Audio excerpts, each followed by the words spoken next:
From the first battle to the last stand. This is for every fan who loves it. I am Dr. Love, and this is Aaron Love's Wrestling. Yeah!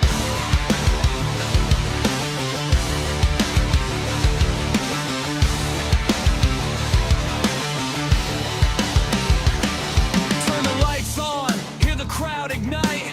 Heartbeat pounds on a Friday night. From the territory days to the modern age, every ring's a war, from every match to every stage. I grew up on legends, I learned to believe in heroes, villains, the blood, and you can see the love I have. It is all on my sleeve, from dusty roads to bright marquee. Wrestling is in my blood, there's no hate in me. Hear the roar when the music hits, goosebumps when the champion appears. Every style, every fight, every ring, one love for the business. I am here to bring the love and the passion in every review. Aaron loves wrestling. AEW, WENWA, New Japan, TNA. It doesn't matter about the brand. I love it all. Aaron loves wrestling. My heart is in the ring. No walls, no war. Just the passion for the business that I bring. Aaron loves wrestling. Fire. One world, one voice. Take. How's it going, ladies and gentlemen? This is Aaron Love's Wrestling Podcast and Unfiltered Wrestling. That's right, and I'm here with my brothers, Chris, Branson from the Cheap Sheets, and we got Mike in the building. That is right, we got Mike in the building as well. We are here for Unfiltered Wrestling, where we are here to give our opinions on everything that have happened this past week, especially the Royal Rumble and Monday Night Raw last night. And of course, Dynamite Collision. We got a jam-packed episode filled in for today, and we are going to give our unfiltered raw opinion. And if it upsets you, well, here's some tissue. Wait, hold but- on. I got this. There He you go. got the tissue. He got the tissue. So yeah, this is what we're going to be doing. Feel free to come in the chats as well and discuss with us. We're going to be talking again Dynamite Collision, especially the Tommaso Ciampa debut and the surprise title win. I did not expect him to win the TNT title, honestly. I was wanting him to, but I did not expect it. I may or may not predicted it. Oh, Mike predicted it. And then we also have TNA from last week, which TNA, since the debut, the episodes have progressed and gotten better, in my opinion. Yes. They have. I'm sure that I know that they read a lot of the criticisms and a lot of the negativity about the debut episode, and they're like, so they like, we got to fix this, and they did, and it's gotten better the past few weeks.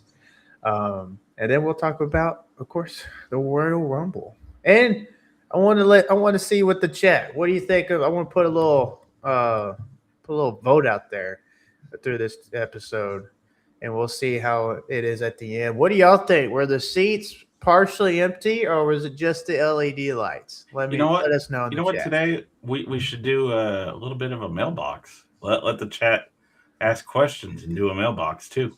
Yeah, let's do that at towards the end. Okay. How about that? Let's do that. Will So let's do. talk about AEW. Aaron. What? Let the guest speak his piece. Let the world hear about him and his fandom, sir. Mike, introduce yourself. Let's hear you out. You're Man, right, Chris. no. Okay, jump the script. Me and Aaron done so many shows together. I understand. You don't worry about it. But I'm Mob Miz. You could catch me over on the Elite Mob podcast. You can also catch me on Saturdays and Sundays with Spev Rock with Good Morning IWC and Point Taken, along with Stampede, who's already in the chat, saying how he took my throne. He did take it this week. No, It's okay. indeed. But for anybody that don't know me, search in Mob Miz. I'm pretty sure y'all find me. Cool. And of course, as you see today, I've got a new subtitle here. Everybody likes to call Aaron a bootlicker. I don't know why, but in all honesty, we three sitting here right now, we love pro wrestling. We love to talk about it. Yeah, there are going to be some negatives in every company that we talk about. If we aren't putting it over, what the hell are we doing as wrestling fans? You know, that's the thing is 30 years ago when, well, at least Aaron was a baby, you know, and I was old enough to remember the Attitude Era. Yeah, I remember towards the end because that's when it ended. I remember it But, all. but here's the key, sir. Here's the key. We had one option. Then we had two. And we have three, being TNA, ROH. Okay. Now we have a whole bevy. Yeah, And it if you aren't watching and if you aren't saying something, then you are doing something wrong. If you aren't at least trying to forward the wrestling community to give the talent the credit that they deserve, the ability for them to even sit there and feed their families, put roofs over their families' houses, putting clothes on their back, you know, yeah. it doesn't matter the company you work for. Hmm. Yes, okay, WWE's got attached to something right wing. Everybody thinks AEW is left wing. Who cares? As long as there are men and women able to fund their bills, Yeah, that's all that matters to us. And it's more wrestling for us, yeah. you know. The But more like he wrestling, the said, better. yeah. Like when I started watching in '05, when I first watched wrestling in '05, first it was just WWE. Then I discovered in 2006 TNA, and I didn't discover New Japan until I think 2016. I didn't discover that till years later. But it was just WWE and TNA for me.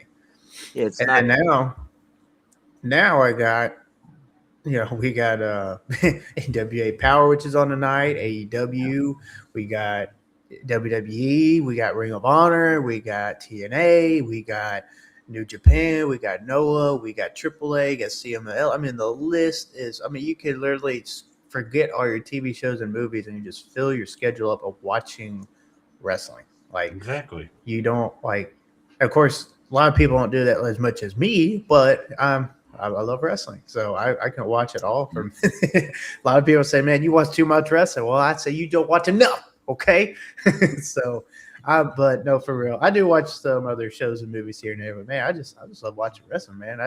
I'll tune in. Like I just watched AAA last night from this past Saturday. It was a great show, especially that uh, triple threat, no fatal four way cruiserweight number one contenders match. And TJ Perkins, he back.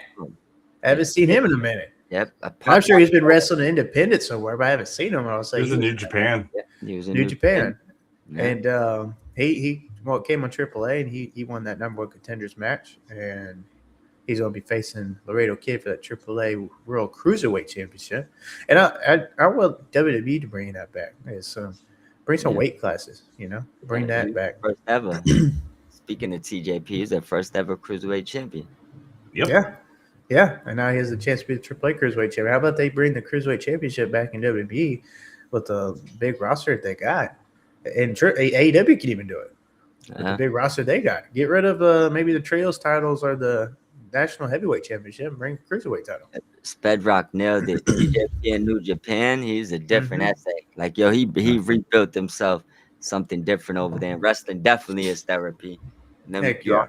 Your chat's blowing up. Just so you know, I don't know if you got it open. You getting hit. I got my chats, but all I can see is YouTube for some reason and Kick. I can't see X. So if y'all want to show up the X, that's please do so because I can't. I want to see X for any reason. I think I'm only seeing the YouTube ones. I'm not sure. Yeah, only the YouTube. Because I try to go down to the settings here and it won't let me put X up there. So anybody, Stampede came through YouTube. Sweet. So anybody commenting on X, we can't see them, but just know that you can always join in on the YouTube side. Yes. But we can't see the X side for some reason. So yeah, but Stampede, what's up? How's it going?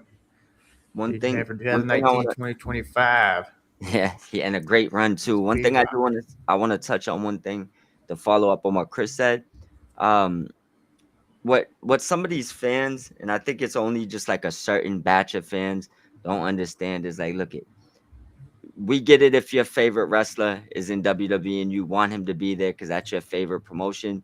That doesn't mean that that's the best move for him or his family or her family. Um, if they feel they're being, not utilized the way they want, if they feel like they want to wrestle a little bit more, like probably we're getting into a little bit later, like with Ciampa, AEW just might fit them a little bit more. For And other people, Powerhouse. yeah, and for other people, the other side might just fit them a little bit more. And as a fan, you just have to appreciate that and try to enjoy the ride. And if you're a fan of them, it really shouldn't matter the letters behind the wrestling company. Exactly. It's not about the three letters. It's not about the three letters. Nope. Although there's one company I might prefer over the other because of their Yeah. wrestling and their stories and maybe even the wrestlers, Yeah. and say vice versa for anybody else. I get criticized all the time because I enjoy AEW more. Well, if you enjoy WWE more power to you. Yep. Okay, I respect that and love that. There's nothing Nothing wrong wrong with with that. Here- Even though I here's- might disagree on some things with WWE and what they're doing, it doesn't mean I hate WWE. I've been a WWE fan since 05. HBK Here- was my GOAT. He's still my GOAT. Here's something for you. Paraphrase the wise author William Shakespeare. All the pro wrestling world is a stage, and we have many stages, gentlemen. Mm-hmm. We do. Many stages. Knockout Brothers are a prime example. They got that contract offer right after Wrestle Kingdom and said, nah, we're good. We love it here. WWE isn't destination no more. It's not. WWE isn't. A lot of people say, oh, welcome to the major leagues. No. WWE isn't the major leagues anymore.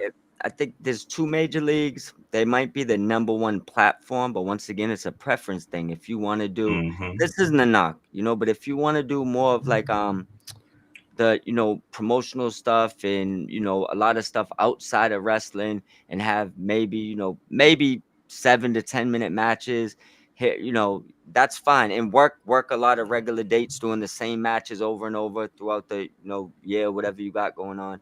And I'm not knocking it, and I'm not saying you won't get to bigger feuds, but for some people, I think the 15-20 minute matches, the more open canvas for ones that are just more in tune with the wrestling, the wrestling's gonna intrigue them more than the other stuff. The glitz and glam is for certain people. Trying to find this comment here. One of my followers on X shared, which I thought was pretty good. Really good comment. And I kind of I agree. Let's see. That's the thing is a lot of these people think that one place is the best for that talent, and it's not. I mean, Tommaso Ciampa. Oh, here. Tommaso Ciampa is a perfect example right now as to where the AEW environment is probably best for him to thrive because they take a look, and I'm not saying AEW takes uncalculated risks. They take calculated risks with their wrestling. Mhm. They don't necessarily have commercial and corporate overlords that they have to worry about. Beauty of being a privately owned company. Yes. Still. That's how WWE used to be. That's why it was so great back in the day. Ever since they started letting in all these sponsors and the corporate stuff, and that's where they kind of toned a lot of things down. So where I'm going with this in regards to Ciampa being the perfect example. Look who walked out with Ciampa after he won the TNT title from Mark Briscoe the other night. His daughter. Yep. Mm-hmm. What I think that is, and we've talked about it the other day through the chat, is the only thing I think AEW misses in regards to potentially being a broader brand and a larger attendance company is house shows. And the same thing, WWE, you got talent that Unreal and other things. I got comments about Unreal. AJ Styles said it recently. He misses, and so did Cody Rhodes the other day. He misses the house shows. Yeah, because Undertaker emphasized it was important. At a house show, you could do some of the craziest shit in the world. Yep. You could do comedy and not look like you're embarrassing the boss on air. So or do something hardcore. I mean, that I think is what kills these companies is Yeah, okay, hey, we focus on the television attendance and the tickets we make as far as the TV. But if you aren't doing shows off camera, then you're not allowing your audience or new eyes to be there in person to go, oh, okay. I mean, years ago, VetTix, great organization. They take care of veterans and giving them tickets to events. Yep. I went to an AEW Dynamite and Collision taping with my daughter. I have to say it's about 2-3 years ago now. Now, mind you, the HEB Center was not exactly full. Okay, this was kind of during AEW's lull period. But still, the quality of work that was on that show, I mean, heck, this is so long ago, FTR was still baby faces. But, I digress. It's everybody's going through growing pains. And what works best is getting your product out there off screen just as much as it is on screen.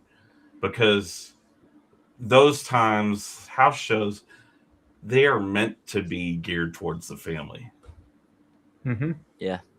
And I would like to, like I said, share this comment from one of my followers, Ryan Keith, TV comic book shows. Go follow him on X. He's a cool guy. He said, "I watch AEW with love. I watch TNA with hope." It's kind of like a poem almost. I watch WWE with respect. With WWE, it's about money. Feeling almost has no role, so I watch it differently. Roman, Punk, Jay, Cody are the ones putting butts in seats. A high percentage of WWE fans are not wrestling fans. They're pop culture fans. Type of people that are just like a lot of people's favorite teams. Cowboys. Won't have to disagree on that. Lakers, Yanks. No, but that's kind of like what WWE is. That's why they get a lot of these celebrities and artists, and they get the big time sponsors, and that's why their wrestling is kind of like toned down. Like they have some good matches. They have some good matches on there, and when they showcase some of the, so slower paced matches or those bigger guys, and a lot of people like that. But if you look at it, because I look at last week on Monday Night Raw, and it was Tozawa and Otis in a tag team match. I think it was triple threat or fatal four. I can't remember. To become number one contender for the world tag team titles. And at one point, Tozawa, he just started like his slaps were just so weak and light, and it was like on these big guys. I'm trying to remember who the team was, and I'm like, how's that phasing them at all with him? Like, sell the punch, sell the kick. I look back at looking back at last week when we were all snowed in down here in the South. I was watching some old school Magnum TA matches. I watched like 5 of them, and just looking at the punches and everything they sold, like it wasn't a lot.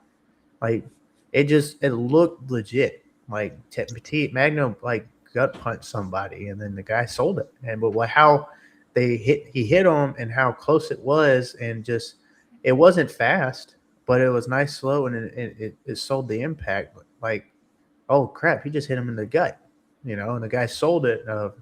Well, Ric Flair was the guy. He sold it by like acting like he was out of breath, and how you would really be punched in the gut. Nowadays, they just do these little slaps, and I'm just like, what is that? And that kind of stuff. It's like even AEW's done. I'm not just hating on WWE. AEW's done it at times. That's some of the stuff these older wrestlers is saying, but people take some of it as hate. Although some of them do just come from a bad place, but some of the guys is telling them the truth. The selling, that's one thing. They might not have been as athletic back then, but the selling, it looked a lot more believable in a lot of instances. And it's my whole thing of Unreal. I watched a few episodes the other night, just 3, and I just of how they have just pulled back the curtain. Even Undertaker said this on his 6 Feet Under podcast. And I know and us fans, we all, well, most of us know that's all work. It is a work.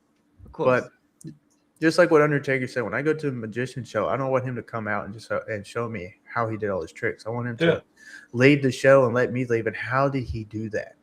How did he pull a helicopter out from underneath stage? How did he have that person's head chopped off? How did he make that car disappear out of the wall? I mean, it's like going to a restaurant, okay, and you're going there because you've heard the reviews and you want to taste the cuisine, and then you either have the chance to be amazed and shocked, or be grossly disappointed by what you get. That's the same in professional wrestling. Yep. If you let the powers that be in every company do the work, and you book it, you build it, you promote it enough and just right to where, okay, here's our target audience. We're going to this is going to fulfill them. Like we said this weekend, I wasn't thrilled with the Rumble. Wasn't at all. And across the board, I hated the Rumble. But we'll get into that here in a minute. It's sad that we're living off WCW WWF 30 years after both those companies, for lack of a better term, went away. I mean, WWE, be all honest, is a different company than WWF. They're no longer, hey, we're going to pull you from this territory and that territory and show you how to work. It's, hey, we're pulling you off the street. You've got an NIL college background. Let's train you. You did this. You do that. You YouTuber, come on. we're I mean, yes, does WWE and AEW less than WWE? But do these companies use talent that they can homegrown? For a while, yeah. I mean, AEW, before Cody went back to WWE, had the Nightmare Factory. Still has the Dustin Rhodes Academy down in Leander, Texas. Or he still has the Nightmare Factory. It's still up and going. Or Liberty Hill, I believe. It's part of the WWE now. But I mean, still, and I don't think talent. Cody's ever going back to AEW. But he's got talent that gets signed to both companies. The same thing with Dustin. The same thing with Glenn Jacobs and Dr. Tom in Tennessee. Booker T, perfect example. Kevin Knight, or not Kevin Knight. Who's the guy that was tossed by Keanu Carver last week or 2 weeks ago? Eli Knight. Eli Knight. Oh, okay. I was thought about the other day. Eli Knight's been on AEW. That's their version of Kevin Knight. A lot. Kiana James, Thea Hale. A lot of these names have crossed the line, to steal a popular TNA catchphrase. It's just, we can like and dislike wrestling and companies, and at the end of the day, still be like, you know what? Still going to give them a watch, because guess what? No product is perfect. Yeah. That's a fact. Yeah, so let's talk about Dynamite last week. So let's dive in, and then we'll go in a little bit more in these rabbit trails here later. So on Dynamite last week, which it was a great show in my opinion. It was a pretty great show, especially Kenny Omega and Rocky Romero's match was good. Ace Austin against Jon Moxley. And I'm glad Ace Austin finally got on Dynamite. He's been on Collision and Ring of Honor, which no really hate on that, but and then Mark Briscoe and El Colon. El Colon has become one of my favorite. Like, I'm starting to love him just a little bit more Bandito right now. That's saying a lot, because just clone, sir. Just clone. I'm El Clone. So man, I can't wait for Hologram to come back. We get that feud. Like, that's cool. And then we homegrown right there. Exactly what I just said. Homegrown. Statlander and Tekla, which I honestly thought Tekla was going to win. I loved that match. That was a good match. That shows you the depth. I gotta say this with FTR and Davis and Doyle. Would Davis and Doyle would have won had not Jake something got injured? I think Davis and Doyle should have won. Even if maybe that was the plan, but when he got injured, because he got injured to mid to late in the match, so I'm gonna say I don't believe they was gonna win, but I think that no, but I think that the the Davis and Doyle name to it and their look, both being menaces, I think that was going to gravitate them eventually to be tag champions, and hopefully the injury doesn't affect that. Because I think the fans is really starting to get behind them. It's kind of like that Hobbs and Shaw type of situation, Davis and Doyle, so it just kind of works. Oh yeah. Came out of nowhere too, which is crazy. Stampede said Davis and Doyle were not winning the titles. But I agree. I don't believe they were going to win. And then Andrade and Swerve. Oh. My Andrade is a star. Yes. A star. And WWE had him and let him walk again because you know how he's flip flopping. But I think now he's like all in, no pun intended, on AEW right now. And AEW is all in on him because their match their match is on my list of match of the year contender. It is. Yeah. That match last week with Swerve and Andrade was amazing. And here is the great knowledgeable Stampede's grade of 8.5 out of 10. Yeah, I think Andrade, I think you nailed it on the head. I think Andrade left, might have had a little bit of remorse, realizing that AEW, after leaving the Continental Classic, I think he realized AEW was maybe the better fit for him, especially after the breakup. We'll leave that where it's at. I think he realized he's not in the right company. And now I think, like you said, I think he came back and let Tony know, look, I'm all in. This isn't. I think Ciampa said it this week too. I think that's why he got rewarded, and I won't go there yet. But I think some of Andrade said, look, I'm not coming back to go back again. I'm here. So now Tony knows he can actually trust him and do a lot of things when he probably wanted to do before, but was hesitant. Because Tony Khan and even Will Ospreay touched on it. Like, this isn't a step. This place ain't a stepping stone for you to go WWE. Like, if you're gonna, we want people who's gonna be here and be here for the company and for the future of the company and help the company grow. Yeah. Like they're done signing. Like, how many several former WWE talents we see go up, and we're like, oh, they should be signing AEW soon. Nope, they went to TNA or NWA or Wrestling Independence or New Japan. Tony Khan, maybe they had a discussion with Tony Khan, and maybe the discussion was, well, yeah, I'll just work here until WWE calls me back. And he's like, nope, I want people here that's going to be here. Now, he probably didn't expect Powerhouse Hobbs to go, and according to some sources online, I think he did. He offered him more money than WWE, and Hobbs still turned it down.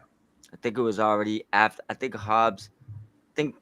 If you look just going off the timeline, and I'm not there, so this is just speculation, but it seems to me like Hobbs already made his choice, and the AEW contract might have came in after he made his choice. Hobbs just kind of seems like the person with. These also people got to remember, majority of the people that have left AEW to go to WWE, not counting ones that was already there, they're all the guys Cody handpicked to bring to AEW. They're just going back to Cody. Go look at them. Stocks, Hobbs. These are his players. Was Buzzblade Monroe selected by Cody? No, I think she was more Tony New Japan because Cody wasn't even there. But her dream was WWE. So yeah, her dream was to be next to Triple H apparently. So she was facing that no matter what. But at the end of it, I don't mean that in a derogatory way. I just mean she wanted to go. You know what I'm saying? PJ Show.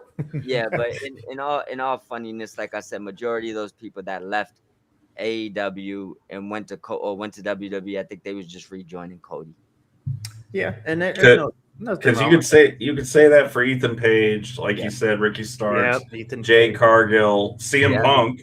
Yep, I'd say Rhodes was the total reason why Punk went back, but Cody, I think you got to equate it to his dad back in the day. Is his dad, even if he wasn't in the polka dots or the black tights and the red knee pads and the white boots, that there were wrestlers that were willing to follow him to and from WWE and WCW and X, Dusty Rhodes created his own wrestling promotion. They would have signed him. Well, not only that, he had And he got had it from little to Turnbuckle no Championship Wrestling. Mhm. You know, he wrote for Florida Championship Wrestling back before the NWA territories all fell apart. You know, it does. And honestly, with people thinking that this is it, and I still don't think it's it for AJ Styles. You know, Thank you in a minute. think about this as to what WWE has as far as future creative players. You know, the people that can retire a Bruce Pritchard and Michael P.S. Hayes, who thinks that my pick for the Royal Rumble is nothing more than a glorified jobber, which she's not. You know, I guarantee you could put a strap or a rocket strap it to the back of Chelsea Green, and she will make a legitimate champion and go on a lengthy run if you let her. The same thing with her husband. You know, look at what her husband had to do. Went to AEW, went to NWA, participated in TNA, made himself into somebody who, what Cody said, what was it, undesirable into undeniable. You But know, if WWE doesn't put a WWE World Championship on him, it'd be a shame.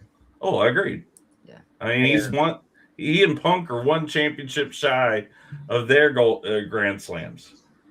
You know, like he's won the Intercontinental title, he's won the United States title, he's won tag team titles. One title he has not held in WWE is that WWE World Championship, and he has definitely earned it by going away from the machine, so to speak, going away from WWE, and built himself up and basically made a living off of independent wrestling. And he showed many people. He said this at one point, like, just because you're done with WWE doesn't mean it's it. Yeah. You can make a living and do good on the independents. Look at And Killer that's what he Cross. did. Look at Killer Cross, which this Thursday, watch for the Battle Riot. Killer Cross, which I would have loved. But here's one thing. MLW is affiliated with AEW. Yeah. Look who he's working for. Yeah, he's did matches with AEW talent recently. But one thing I will say about that, I think, and this could just be my thinking, right? I think the fact that I think more recently Scarlett and Cross have been more vocal about maybe, throwing slides or jabs at WWE. But Yeah. I think that they kind of fell under that same group with Cardona, where they know they want to go back to WWE. And I think that's one of the things that AEW specifically avoiding, knowing that you might be coming here to go there. Now, had Cross and Scarlett been all in AEW, which they've been like 1 foot in, 1 foot out, I think they would have been on the dotted line already. Well, Cross said on the Errol Hawani, one of his episodes last year, that whoever signs him, this is it. Whoever signs him in Scarlet, and you're signing both, you're not just signing one. Whoever signs him in Scarlet, they're waving that banner to the end of their career. Like, basically, he just implicated that he's going to sign his last contract, and whoever it is, he's going all in on him, whoever it is. Well, so Tony Khan really wants that. You could have a star player with Killer Cross on AEW roster. Well, Kevin Kessler said it perfect. It doesn't matter. I mean, yeah, okay, people know about the business between Scarlett and a current big name in AEW. Cool. But Killer Cross is also, if not, he is 40 years old. Yeah. You know, we're hearkening on a lot of talent who are older now. Cody is 40. Seth is near 40. Roman's near 40. LA Knight's 43 or 44. Moxley's in his 40s now. FTR. Both Scott Dawson. Okada's almost there. But you don't look it, but he's almost there. But that's the thing is and we make fun of this new era comment. Yes, okay, we get it, Triple H. We get it. It's a new era. But 500th that's how my rant here in a little bit about the Royal Rumble is going to play into that new era phase. What you're about to get into, because we're going to go over Collision real quick, and then we're going to go over Rumble. Okay. So Collision was great. Darby Allin and Clark Connors had a great match, and my gosh, Darby Allin scares the crap out of me sometimes of his matches. Like, I'm just like, bro, please Please, I want to see you wrestle for the next 15, 20 years. I really hope he does. But man, he takes more risks than Jeff Hardy did, in my opinion. Like I'm just like, bro, That exploder into the oh steps man, still plays in my head today. it made my back hurt. Like I was like, oh my, I felt that. Like it was like a voodoo dot that hit me. Like I felt that. Rascals and Crew Rascals debut, which was that was awesome. They won. And Orange Cassidy and Tony Storm versus Gino Medina and Lady Bird Monroe, which I've seen Lady Bird Monroe elsewhere. I'm trying to remember where it was. Bring a reality of wrestling. Yes, that's where it was. She was she wrestled there. I didn't see the other guy. Maybe he was there, but I don't remember. Cassidy and Storm won TNT title championship match. Ciampa won his debut match and the new champ.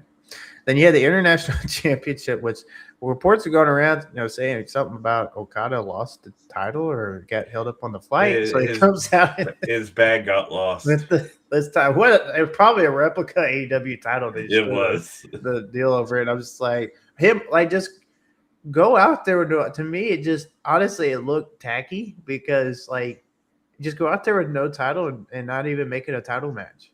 Like that didn't even need to be a title match. It was Adam Priest. They had a great match, but heck, you could have not made it a title match, and maybe even put Adam Priest over. He could have won, and then lead it up to maybe next Dynamite Collision. Like, okay, you're in a title match, so let's go. Well, the fact that Adam Priest exists in AEW right now, it really harkens to hard work. You can go on to the Indies, go show your ass off. Mm-hmm. And some people will never get anything other than the popular saying a hot dog and a handshake. Yeah. But it proves something if you go out and work hard and you can go all into all these territories to where undesirable, undeniable yet again.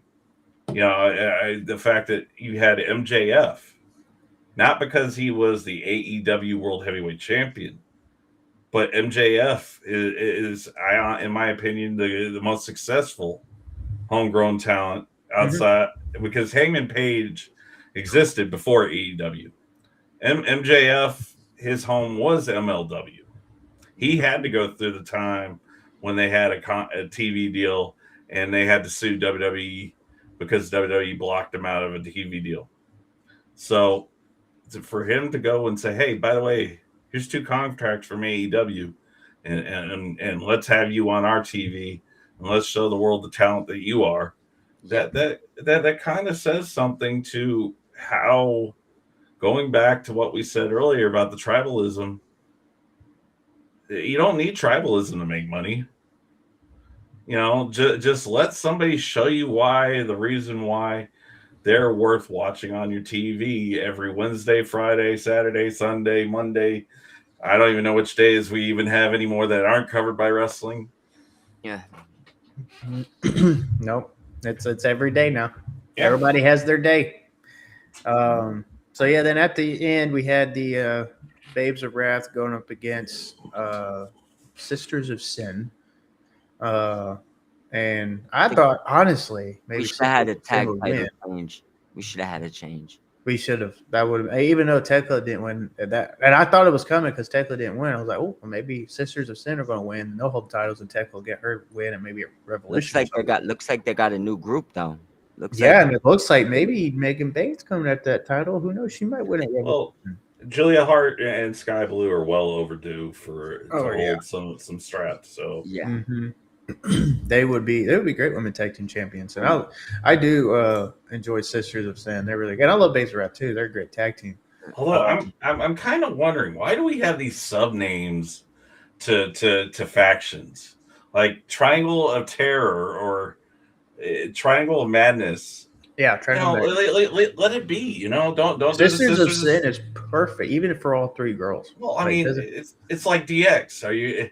We had the New Age Outlaws, then you had DX. You're either one or you're or. Once you merge, we didn't reference really the outsiders in regards to NWO unless they had to. You were pointing out the history of Kevin Nash and Scott Hall. Start down. Once they were NWO, they were the forefathers, the six grandfathers, if you will, of the NWO on the American side. Now, Masahiro Chono and Scott Norton and a few others from the Japan side might have an issue with what I just said. Mm-hmm. But, ultimately, once you become a part of a fuller faction, you're no longer this, that, and everything else. It's like the Dangerous Alliance. The five members of the Dangerous Alliance, Zbyszko, Eaton, Rude, Anderson, and Austin, they never tagged under a subname. I mean, don't get me wrong, subnames are nice if you're going to separate yourself from the group. But once you're a part of a group, shelve it. If you're the Triangle of Madness, the Triangle of Terror, which somewhere General Adnan and General whatever his name is are probably rolling in their graves that I just said that. Mm-hmm. But that long term short. Oh yeah, and the Sheik. I forgot. Sheik was the other member. I just can't remember his character name for during that time with Slaughter. But that's the thing is, be DX, be NWO, be the Four Horsemen, be the Dangerous Alliance, be Evolution. Evolution is so great. I love it. I mean, Evolution's the only legitimate faction in the history of factions right now that I can think of. Stampede could probably check me on this. That probably could. All four members of Evolution have the most championship reigns collective in regards to World Heavyweight Championships than any other faction in professional wrestling history. Well, a lot of that was due to Ric Flair too. But well, I mean, Ric Flair and Triple H had 30 right off the top. Mm-hmm. Then you had Orton, who's had 14, so that's 44. Batista's the only one that had that much. Yeah, Batista had 6, so that's 50 world champions between 4 men. Yeah, which is what 12 and a half. And I've heard some people say online. Now that we are getting into the WWE topic about talk about Royal Rumble, some people said online about Triple H. Although I do disagree with him being head of creative, but him as a wrestler, and to say that he wasn't the face. Now I don't say he was the face of the Attitude Era, but he definitely was at least one of the faces of the Ruthless Aggression era because Triple H, and he was a top star and he was a top draw. I know a lot of people were fans of Triple H than Cena. Triple H, in my opinion, back in the day, I mean, he was right there next to Shawn Michaels to me. Shawn Michaels is my guy. Of course, I love Triple H as well. I mean, he made spitting water out of a bottle cool. Like, you drink the water, go, I mean, he made that cool. When you go to Saudi and they're calling for you to spit the water, when you go to Australia and they ask you to spit the water, like, that's weird. No, I'm just kidding. But only thing I gotta add in a few things just before we get past the collision. Yeah, first of all, get your thoughts. Tell me, Lady Bird Monroe doesn't sound like a wrestler that's supposed to be beside Timeless Tony, not going against her. Just sounds like it's supposed to be maybe be in the same faction, like the name was created in that time zone. I don't know, but as far as the collision, the obviously I think the number one topic we should hit before we go forward is the champ leaving with the title. Yes. We obviously seen the aftermath, him walking out or walking backstage to a round of applause. Tony, Briscoe. I mean, Ciampa had his daughter. You talked about it earlier off air. The match slapped. He came in after a week before wearing ridiculous T-shirts to coming in, bringing you back to who he was in black and gold, giving you, I think it was close to a 20-minute match, probably a couple minutes short of that, leaving with the title. And I want to say one thing, and this is what I was telling you earlier. I kind of thought he would leave with the title, and this is why. If you look at the interview with Ciampa, he dropped right after it was official he signed, and he told Tony he's not here for a cup of coffee. This is, he basically put all his, sound like he put everything on the table. Like, look, I've been watching AEW for 3 years. I put everything on the table. He knew that's one of his guys, right? and he rewarded him by giving him the title the first night. And I think the fact that it was Briscoe putting him over, Briscoe might even offered to do this going off of their history. So, I mean, what a way to debut. What a new theme. I mean, it has like the Vikings aura to it when it first starts, and then it goes. Yo, listen. So I'm looking forward to this run, especially with Kyle Fletcher looking like he's gonna be the first opponent. And y'all heard of Peyton Parrish, right? Yeah. Like the beginning of his song, it kind of reminds me of that Viking song he did. Yeah. Like that's like when you mentioned that, like I just thought I about mean, that, like that. So it's like, man, imagine Peyton Parrish can make some AEW things, bro. Yeah. I mean, Mikey WWE Ruckus. things. Shoot, anybody better Death Rebel right now. Mikey Ruckus right now. He's killing it. Yeah, he's the new era Jim Johnston, to be all honest with you. And I posted up on X last night, especially after Stephanie Valker's entrance. Like, how do you Death Rebel? My gosh. Yeah. Death Rebel Death Rebel sucks. So the funny part is that Bury Me by Chris Egbert wasn't even anything Death Rebel. That was actually her themes in the Indies. What? She bought that theme. She bought to keep it. So they just So they did, in the end they Death Rebel her, and they suck. Yeah. That's what people want to follow me for that. I'm just like, okay, whatever. Like Death Rebel theme sucked. The only great theme out of Death Rebel to me was Roman Reigns' first theme. The one after Roman Reigns, You might have like a handful. that's just my opinion. I like the orchestra one. The Iron Greatness. That was a good one from Death Rebel.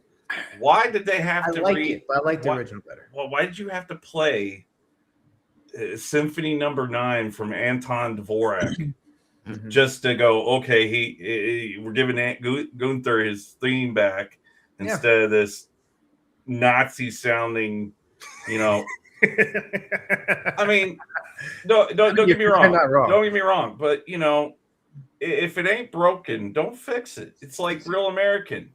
They were trying to Death Rebel Randy Orton's theme, and Randy Orton said no. Well, Randy Orton's got skin in the game. I know, but still, like, why can't we go literally? Like, I mean, Randy, you try to tell Randy Orton, hey, by the way, we're going to change the team. Yeah, call Red Theory. Yeah. What? Yeah. Either you called them to re-edit it, or I'm walking. I'll become think about this for a second. Red Theory has recorded all 3 of Randy's themes.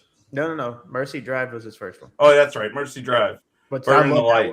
Burning the Light. Yeah, that's right. Love that one. But they did the voices and they remixed it to what it is now. Well, I guess they satisfied WWE to remix it to make it sound like Death Rebel. Well, it was more, they were going for a more harder metal edge with the new reboot. And I don't think honestly, with you have fans 15,000 deep singing his song. Yeah. It really isn't going to matter if it sounds like something the Deftones or Marilyn Manson puts out. Well, it's like people are just going to sing the song. They sing his as well, and it's Alter Bridge. And imagine if Tony B. Death Rebel. That, my gosh, like I don't. Well, they did try to Death Rebel all this money, especially the big payout you got from Saudi. With the Rumble and then next year's Mania, $250 million is what the reports are saying. The Netflix deal is what, $5 billion? So, and you can't put money into, hey, let's get some legitimate themes from our wrestlers, because there's times every Rumble I gotta see who it is coming out. I gotta see what name is on the graphic to see who's coming out, because a lot of them are generic and they sound the same. Well, I mean, $5.5 billion from Netflix, it's gonna give you some some copyright money. Deals. Like, hey, Skillet, come make us some themes. Or now, I would love to hear Jelly Roll do Orton's theme to see how it would sound. Well, I don't want to see Orton's theme, but he could do Nickelback as sports entertainment. You heard Stampede. I would even take Nickelback right now. Like, and now, honestly, I don't hate Nickelback. I actually love them. They're great. They're not like the greatest of all time, but I love the music. I love the music. Okay, I love. You had me at hello. Yeah. Hey, I ain't singing about a photograph right now, so we're not going that route. Save me. No. Save me for Death Rebel. I mean, but the thing about it is Def Rebel. Okay, they're low cost. They can print out music like it's something, and it's saving them dollars and cents from royalty charges. That's all Def Rebel is to WWE, I is know, saving but them from man, royalty charges. especially some of your top stars. Okay, like Romans is fine. You ain't got to mess with him. Yeah, But like some of your top stars that got different, like Braun Breaker, like give him some banger. You know, if you're gonna build him up to this top, I like his theme, like, but you can do better. Like Batista's was Saliva. I walk alone. Like every time I hear that, I'm getting pumped. I want to go hit 300 pounds on the bench. You know, I'm pumped. I'm ready. but But here's your question. some of Here's these your things, answer. like Here's I your just answer to that question. Who was in charge back then when we had Saliva and POD Jim and Johnston. well, not Are only you talking that, about Vince McMahon? Yeah. yeah, Okay. Vince McMahon was making the money I deals. thought you Now was talking it- about things. now- But yeah, but he had good taste in music. Like he But got that's the great thing. themes. is we live. WWE is no longer family owned; it's corporate. It's so Def Rebel fits Mm-hmm. the corporate mindset versus a CFO's or Jim Johnston I'll even take or CFO right now. They had some good ones. or hire this band, that singer here to do this. You know who I would love to hear do a theme? Get the lead guitarist for Slayer again, and then put Bad Bunny in there, and see if you can't come up with some. That'd be good for And then stick it to Damian the Priest. and then stick it to the face of everybody who's all mad about ICE. You know, be like, hey, that Puerto Rican who is an American, excuse my, is providing for. This is another different rant for another time. I'm going to stay off it because it's a wrestling podcast. But the thing about it is, we can have Damian Priest getting guitared out by the lead guitarist of Slayer and sung out by Bad Bunny. You know, Mikey Ruckus. The relationship with West Side Gun. Okay? Yeah. And West Side Gun. What is one of West Side Gun's most famous collaborations in professional wrestling history? Anybody know? The Hurt Syndicate? Well, besides the Hurt Syndicate. John Cena. Oh yeah. He collaborated with John Cena before the time is now. Mm-hmm.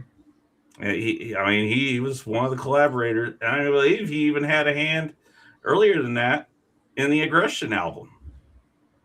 Yeah, I'm sure he did with a few teams. So, I mean, the thing about it is we can all bitch and moan about Def Rebel till we're blue in the face about how they butcher some and they benefit very little. But me personally, I mean, we're never going to win for winning when it comes to talent. It's just, I think WWE's deal with Chris Eggert probably ran out in regards to throwing his song behind Stephanie Valkyrie, and that's what we got. Yeah, Doug, that's right. They don't have to pay royalties. They have enough money to negotiate proper rights for amount of time. They only pay royalties that they publish on air without having a contract or any rights. That's true. What are your thoughts, Mike? What do you think about these themes in Def Rebel thing? I think they should have been fired Def Rebel like 5-7 years. It's been a long time. People been. I think they should be hired. Yeah, I mean, that's a whole nother topic in itself. I'm just saying at this point you hired them to do a job and that job has not been done good. So I don't know how much money you're paying them. I really don't care. I just know that you're not getting your return there, other than unless negative engagement is funding the WWE account. I mean, because nobody's talking good about these themes. And I guess my main thing is this, right? It's one thing when you got to come up with themes and find these properties and do things you want to do. I get that. But when you have something like a Stephanie Vaca and that it's a fire theme entrance, there's no need to touch it. Those parts just don't make sense to me. If you got Hobbs coming in and you got to figure something out. Cool, I'll go through the motions with you to figure out a good song. You might have 3 chances, but when you're chopping up good ones to make ass ones, come on, man. What are we doing here? As far as the spending the money, I think Ruckus is so good at his job. He's saving Tony a lot of money. I think WWE right now has someone that sucks at his job. They might want to start think about spending a little bit of money until they figure that out. Yep. One good thought I just had. Lola Vice. Yeah. You know who I think would be great of doing her theme? Oh, Shakira. Just saying. you She just, could wanna, make. you just want to see 2 women shake. I feel you. No, I'm just saying, like, just the with her on the end together. Anyhow, moving on to the Royal Rumble. Since we're on WWE, all right, we talked about what are y'all's thoughts of the crowd? Okay, Mike, we'll begin with you. What is your thoughts of the crowd? The whole crowd controversy. At the women's Rumble, at least it was empty. In All the right, women's I Rumble, at least it was empty. There's no justifying or trying to Yeah. convince me there was anybody in the crowd, but it started piling up towards the end. Yeah, well, the women's Rumble and it, not the match itself. There's I get the money. They're getting the money to go there, so I know that that's their reason for being there. But here's my thing. It seems to me like the people there in the audience didn't care about the women's Rumble. It seems to me that they're over pushing these women to come in with ridiculous head to toe suits, which some of them was just like, come on, man, who created them? So some of them was bad. And then the other part is like the men's Rumble looked like the crowd was there and they're all running around with no clothes on. It's like, so why are we like, I just don't understand the stipulations and stuff. It's a little weird to me. It's the religion, and No, I over get it. there, I over get there, it. women are really are property. They're not. So, No, I know. as That's why I don't like it. That's why I don't as, like it. as somebody Just keep who's them off been to the that card. part of the world, I mean, yeah, they're very hardline about women showing anything below the neck or above the ankle. I I'm understand. surprised they're allowed them to wear makeup and all the other stuff they Look, wear. I know, but I understand. But my thing is, like Chris just said, is why not just Thanks, give Dickie. them? They obviously want an all men show. Give them an all men show. Yeah, Like I feel like the women had to do too much to be on this card. You could see some of them were uncomfortable in what they're wearing. you're So- not going to change their views. You're not. We're not asking them to change our views. It's Yeah. like, No, I'm talking about WWE. They're not Yeah. going to change their views on women. They 100 tried. They tried. but they're not. This was Yeah. the compromise. yeah, And it has then been a that's the thing. compromise. We're over here in certain thought process. They're Mhm. over there. Mhm. Instead of making it awkward, especially I could imagine for some of these women going out there, it's probably extremely awkward, right? Oh yeah. Just there's no need for it. You could have just did the men's Rumble, kept the women off it, because I just think that it just came off more awkward, and the crowd being empty specifically for the women, it sucked. It sucked for them. Yeah, especially when Brie came out, bro. Like, Yeah, Stampede I would- over here. and her theme, my gosh, her theme. And I think her theme was even done by CFO, but her theme is Yeah, hers was CFOs. Like, and when I heard it, and a lot of people are now going online. Even Bully Ray, he even said it. Daniel Bryan is not far behind. I was like, bro. It could be. I mean, I don't know. I don't think so. Especially after what he said late last year about WWE, that's a parody of wrestling. Like, I don't know. I think Bryan Danielson's going to stay with AEW for the rest. Ultimate of his Warrior said worse things about WWE, Yeah. and he got inducted into the Hall of Fame. I think So Well, even CM Punk, and look where he's at. I think if you keep looking at, if you look at just Bryan Danielson's been quiet. If you look Yeah. at Brie Bella's comments ever since Nikki walked into that, it's almost like I can guarantee you in that household she's been in his ear about we're going back to WWE. That's why they never ended up in AEW. That's why after Nikki got there, Brie was even ranting about things that don't make sense, like she can't be in WWE and her husband's in AEW, when that logically we know isn't true because there's married couples that. And so what was she really saying? She don't want to be in WWE without you. So that's his wife. I could imagine the behind the scenes. This isn't a Bryan Danielson going back because he wants to. I believe if Bryan Danielson goes back, he's doing what his household wants. That's what I would say.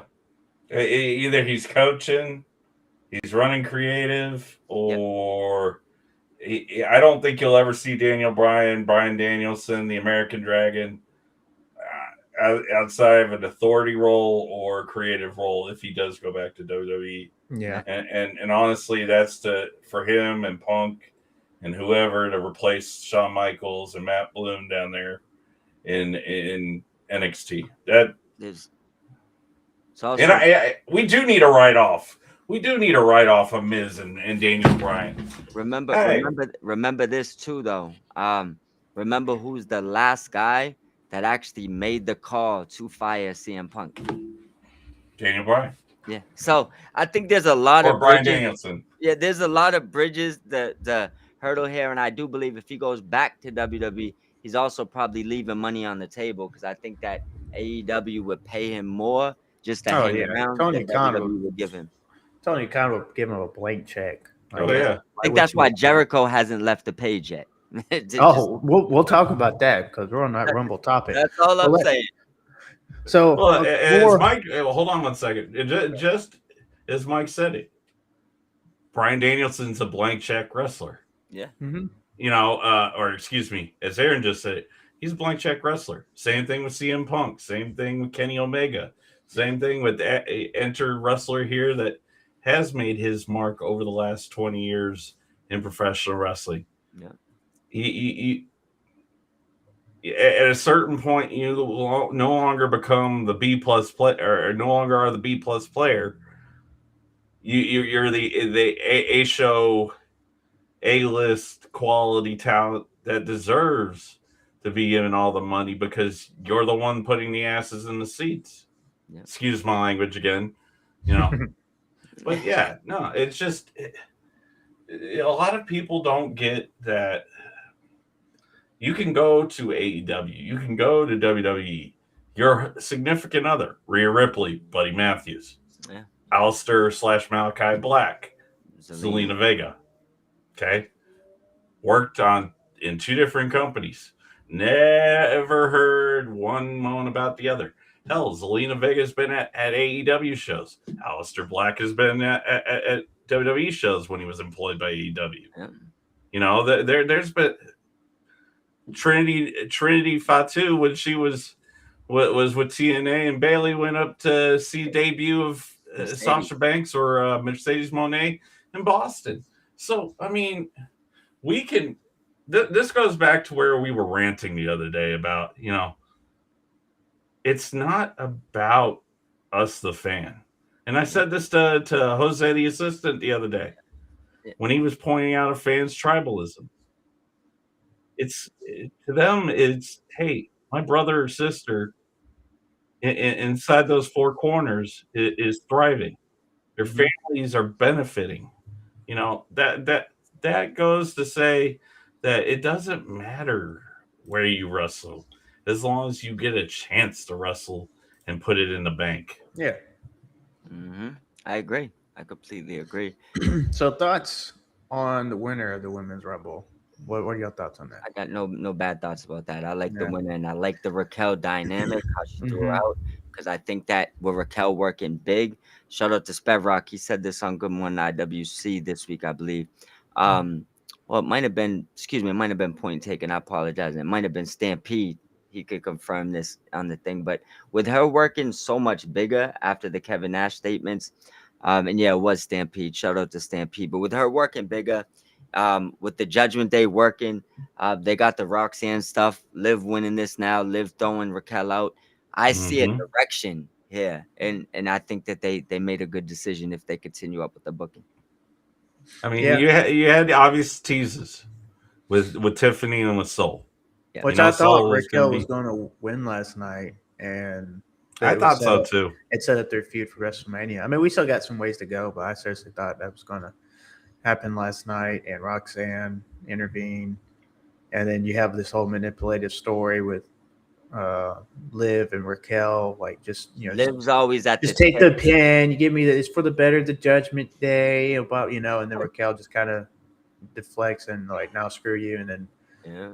so that's why I thought the story might go, but apparently it didn't. So, but Whenever, yeah, I whenever, thought Liv winning was cool, and Yeah.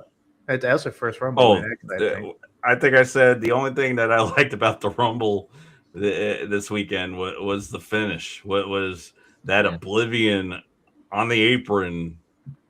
It was sick. It legitimately That was awesome. what yeah, was That was well probably the done. best Oblivion I've seen yeah, that she's done. That was And freaking sick. live. Think about this the other from years back. Hmm. We had the Riot Squad. Now Ruby Soho is off being a mom right now. Hasn't been on TV. Same thing with Angelo Parker. yeah, Sarah Logan off being a mom. Pretty much done with all of professional wrestling. So at this point, the only wrestling income is probably going to be Raymond Rowe or Eric. I hate saying Eric and Ivar. Warbeard Hansen and Raymond Rowe.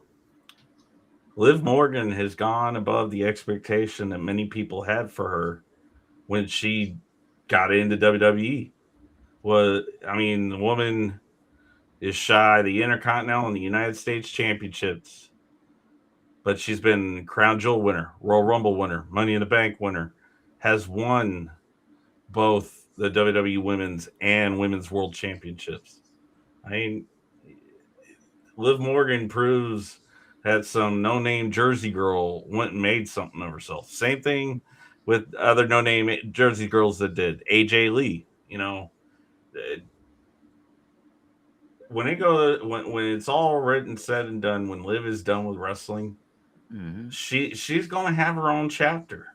Oh She's yeah. gonna be the one of the ones that when they write a book about her, hey, she started from nothing and here she is at the top of her game. Whether she's in this company, that company, that it was worth the decision to let her go over. Yeah. Yeah. You absolutely. You see the last comment by Stampede. What you gonna do, brother? Also, we're in the Bellamania. Hogan era of booking the Bellas now. Okay. Oh yeah. Apparently, so it's gonna be the Nikki and Brie Hogan show. All right. So what did you think of the all right Gunther and AJ Styles match? And of course, is AJ Styles really uh really done? Are we going to see him in TNA or AEW? I'm gonna let Mike start. I got a gun to unload on this one. All right. And I was gonna say that. I know you're trying to unleash, so your choice first or second. I'll be brief. First of all, the match I enjoyed it.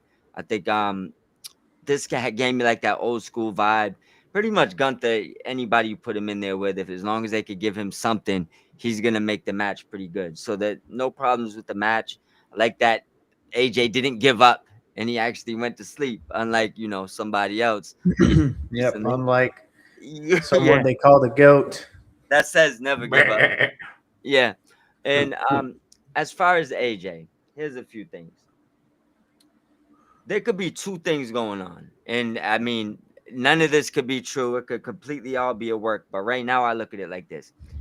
If he really told them that's his last match, in-ring match, it's weird that he worded it his retirement of WWE in his interview, but that could be a seed to play with people's minds, right?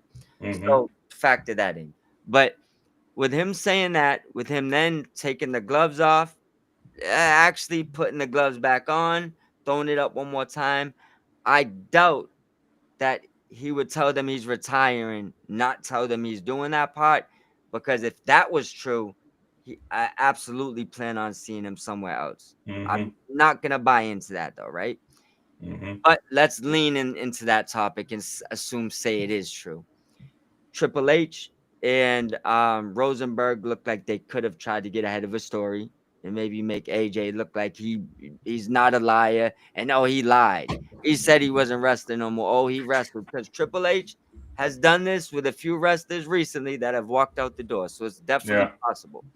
But with that being said, I'm leaning towards AJ probably re-signing something with the WWE. Maybe doing something with TNA. I don't plan on AJ leaving, and if what I'm thinking is correct, he could have another match or two in WWE, which is why he Mhm. put the gloves back on.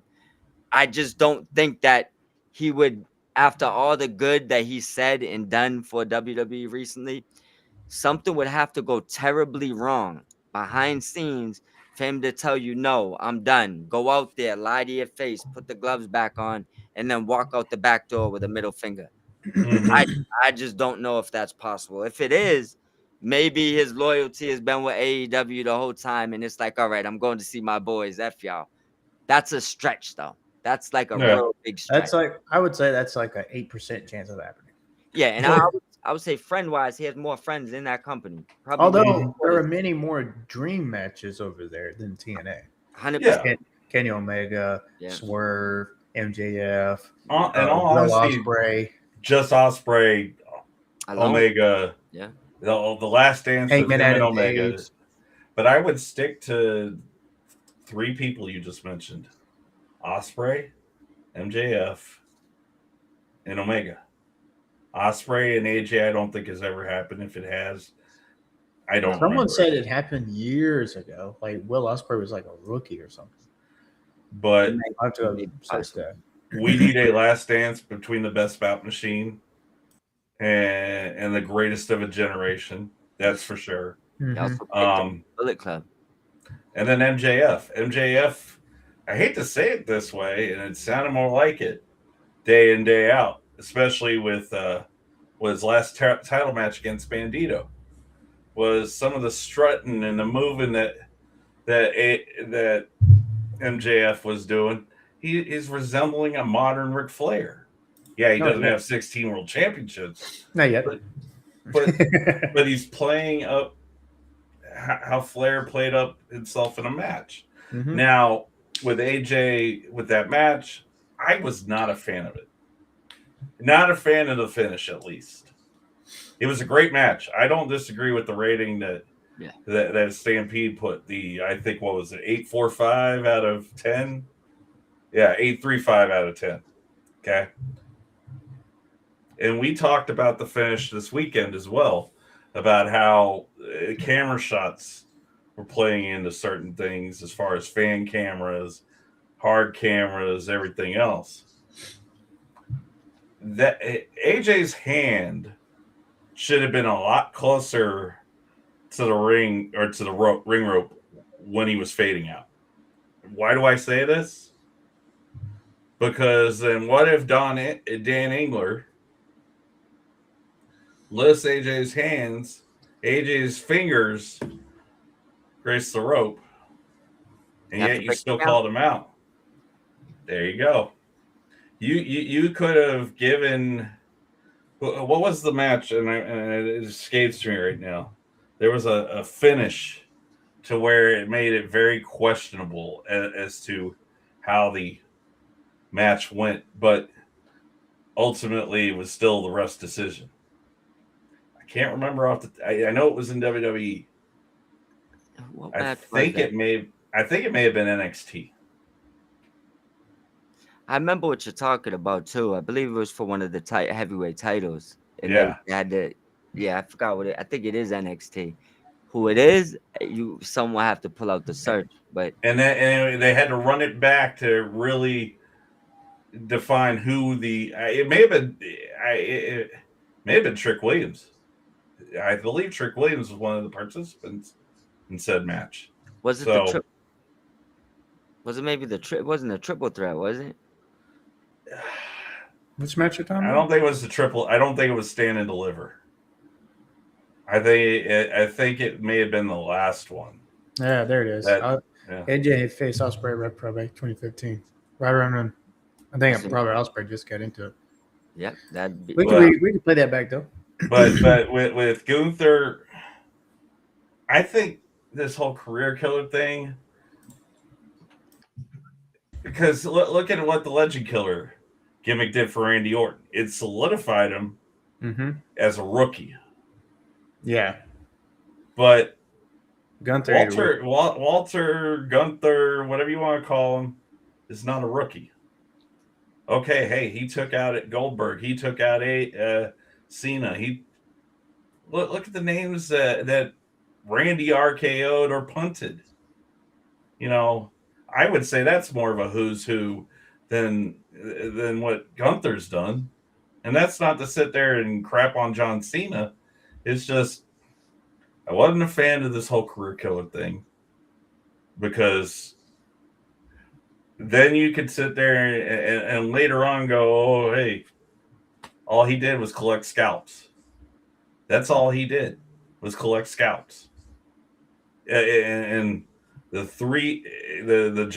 aces of 2 or 3 companies, okay, he retired. What is he going to go over to AEW and retire Kenny Omega?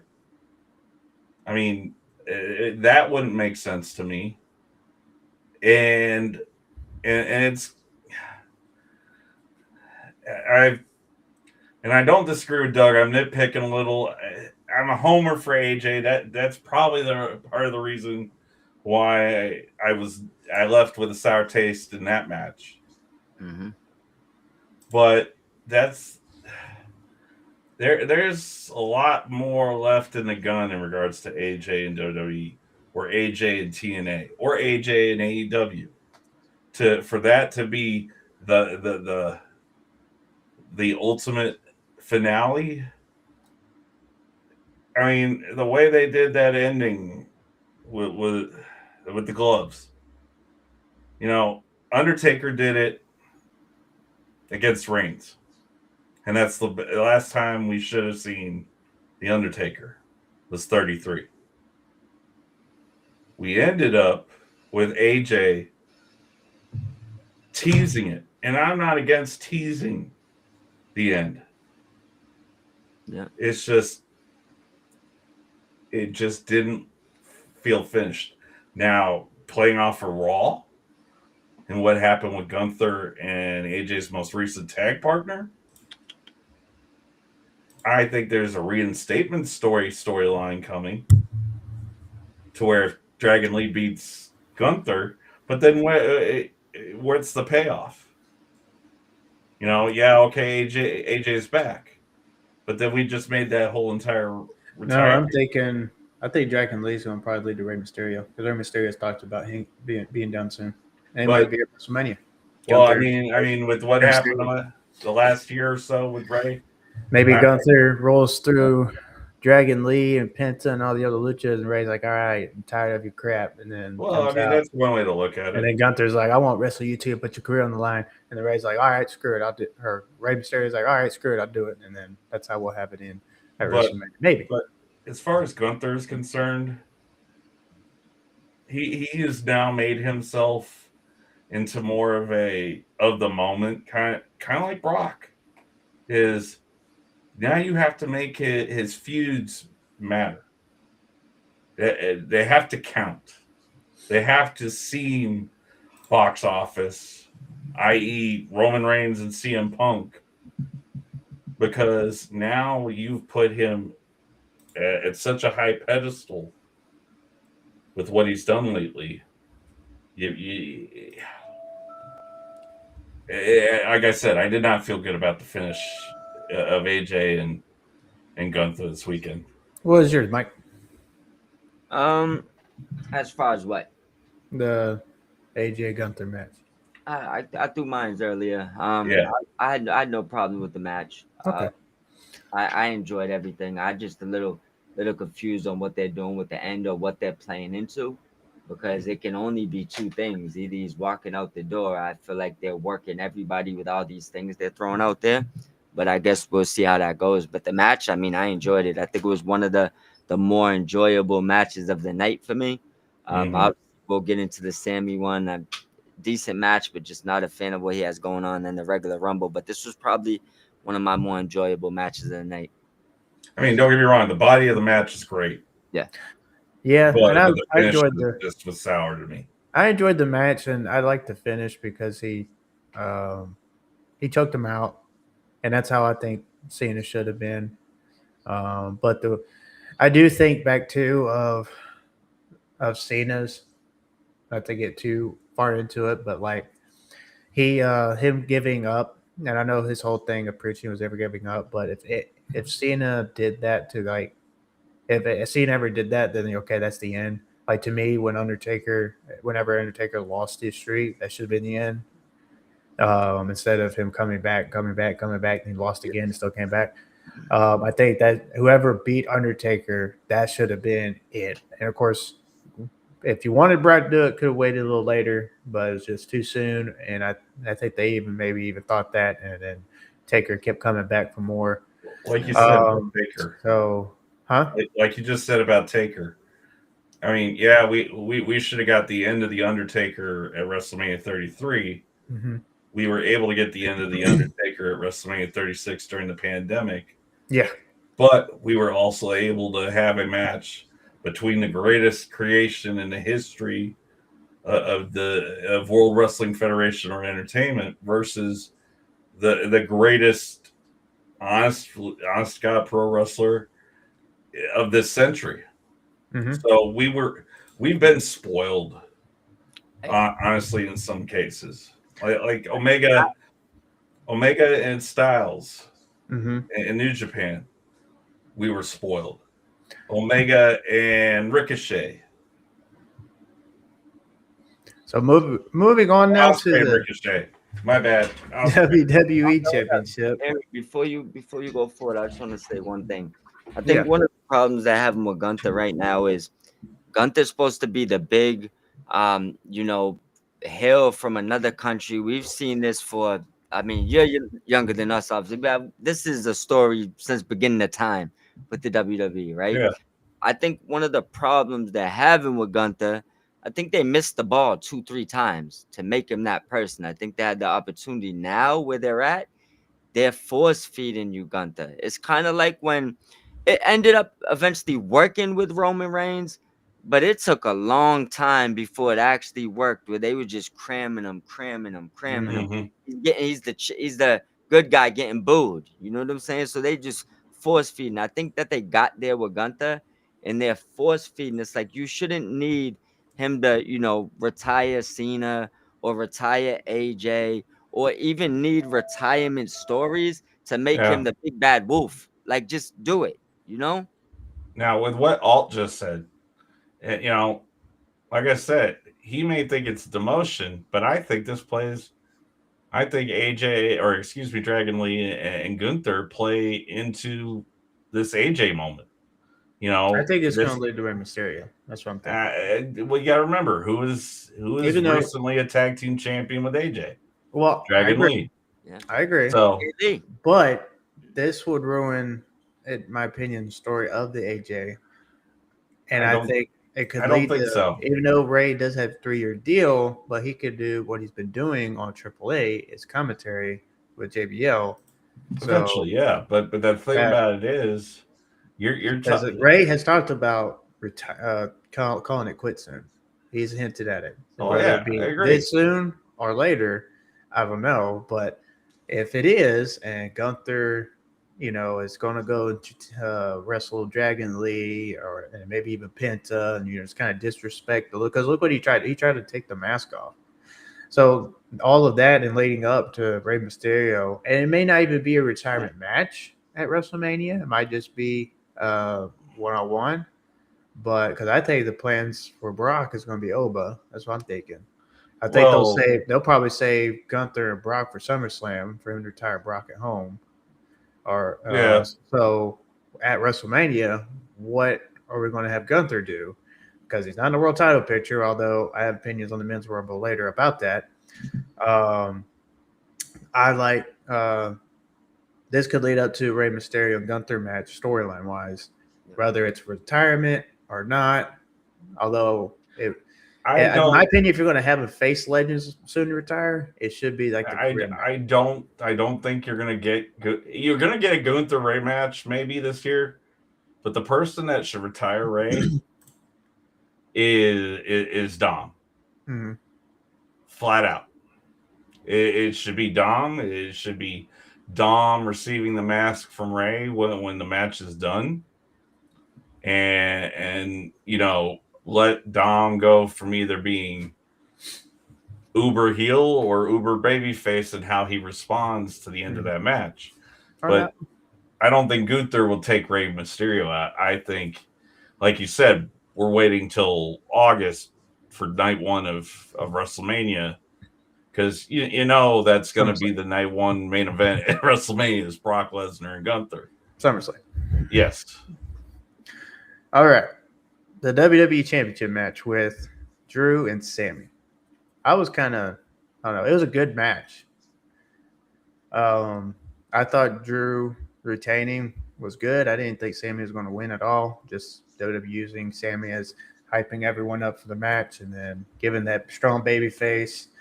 And then for Drew and the way his face after the match just looks so sinister. Like, I love his expression after the match, the way he just sold, the heel work and everything. So I thought Drew and Sammy, it was a good match. I think it was just kind of a filler, kind of gets to the Rumble, honestly. And they had no plans of Sammy winning, because I honestly think at WrestleMania it's going to be Drew and Cody or Drew, Jacob, and Cody for the WWE title. That's what I'm thinking. Yeah. I mean, I don't think you're far off from who the eventual winner of the Elimination Chamber is going to be in February. Have a good one, Doug. God bless you. But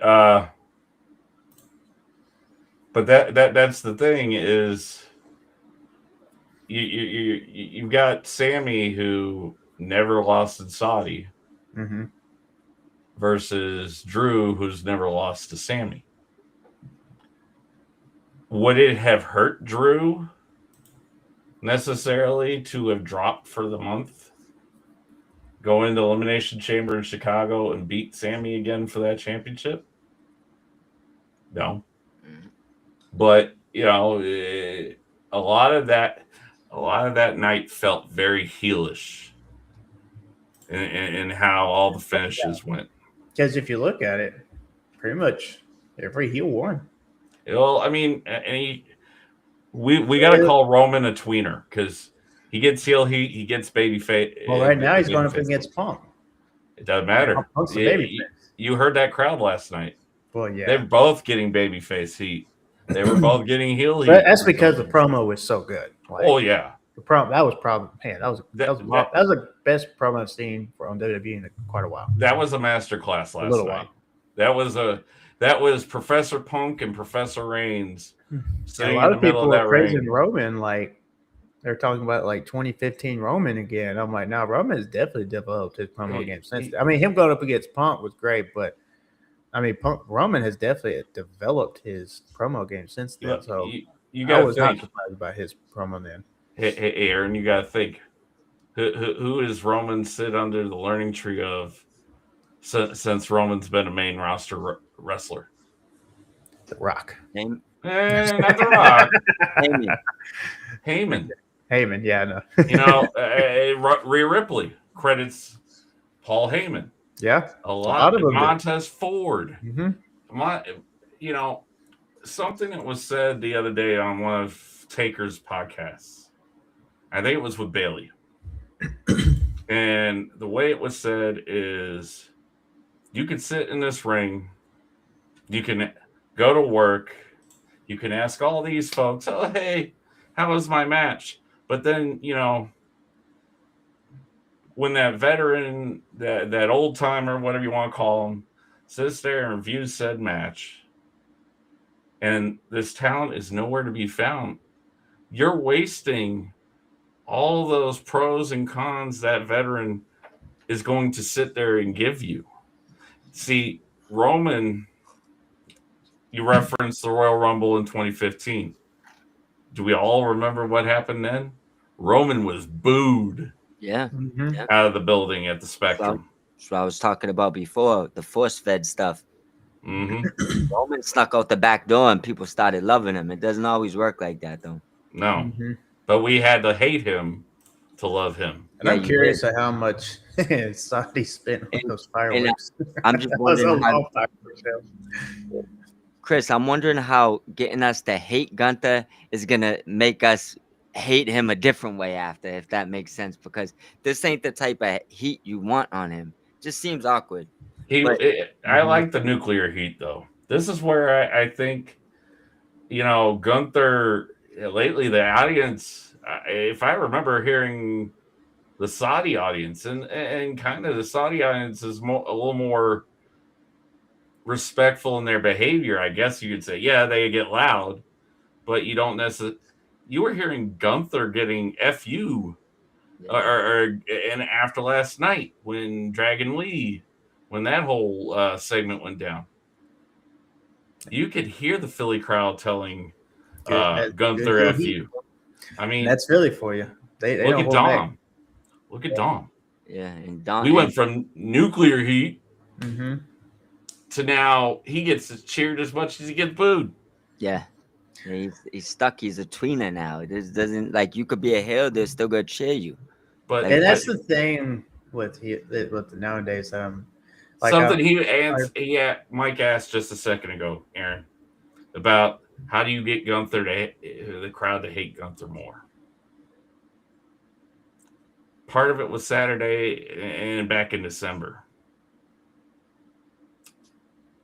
Gunther's going to have to put somebody on the shelf, and we're not going to have, and it's going to have to be a big name, and it's going to be to where we don't see this person till, I mean, storyline wise.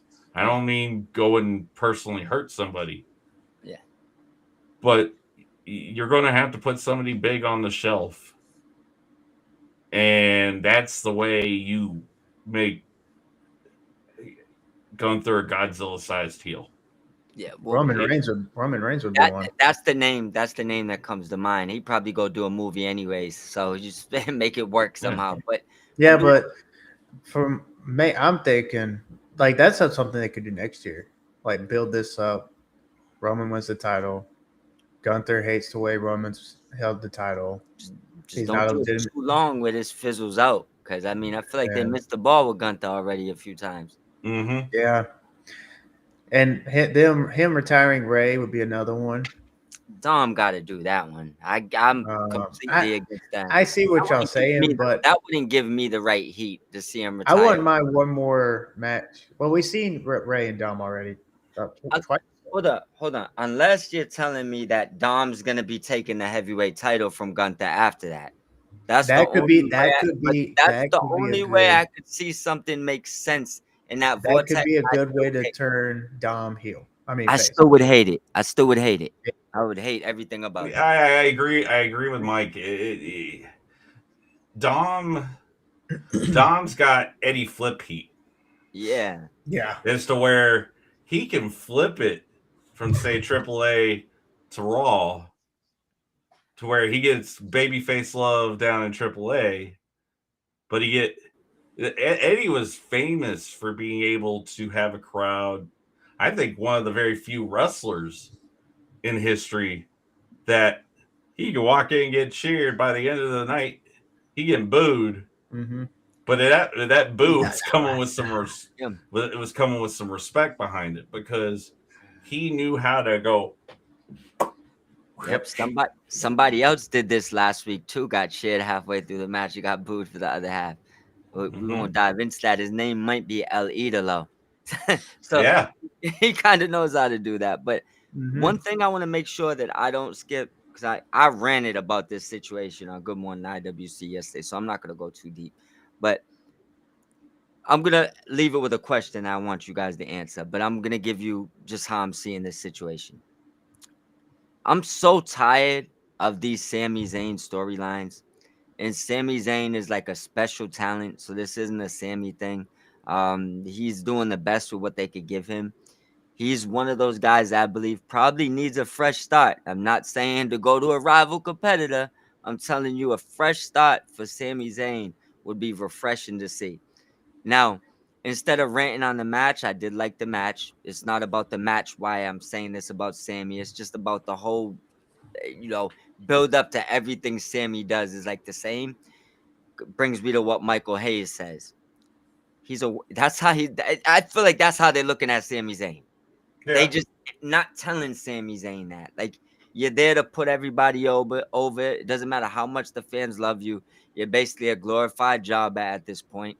Now the question I want to ask you guys, and then you could do whatever you want with this is, has he absolutely hit his ceiling? Do you think that Sammy could go any further in the WWE? Not saying that we don't think he can. I'm saying, do you think that they have maybe put a cap on what they believe he should do or what they're willing to do for him? And do you believe that maybe it's time for him to get like a fresh start if he ever gets a chance to maybe go into a different type of, different territory, just say? You want to go with this, Aaron, first? I'm thinking if they really do, but what would really give them really fresh start is actually having a title run with storylines, with top storylines, with top heels. Like instead No of more underdog, teasing us, no more underdog storylines. it's no more underdog. Instead of teasing us like they have been the past few years, give him an actual title run, just like what Doug just said. Daniel Bryan. What was Daniel Bryan for years in WWE? The I need Doug to glorified quit title picking run. my brain, by the way. And That- then at WrestleMania 30, or after the Rumble, when who won the Rumble that year? I can't remember. Was it Batista?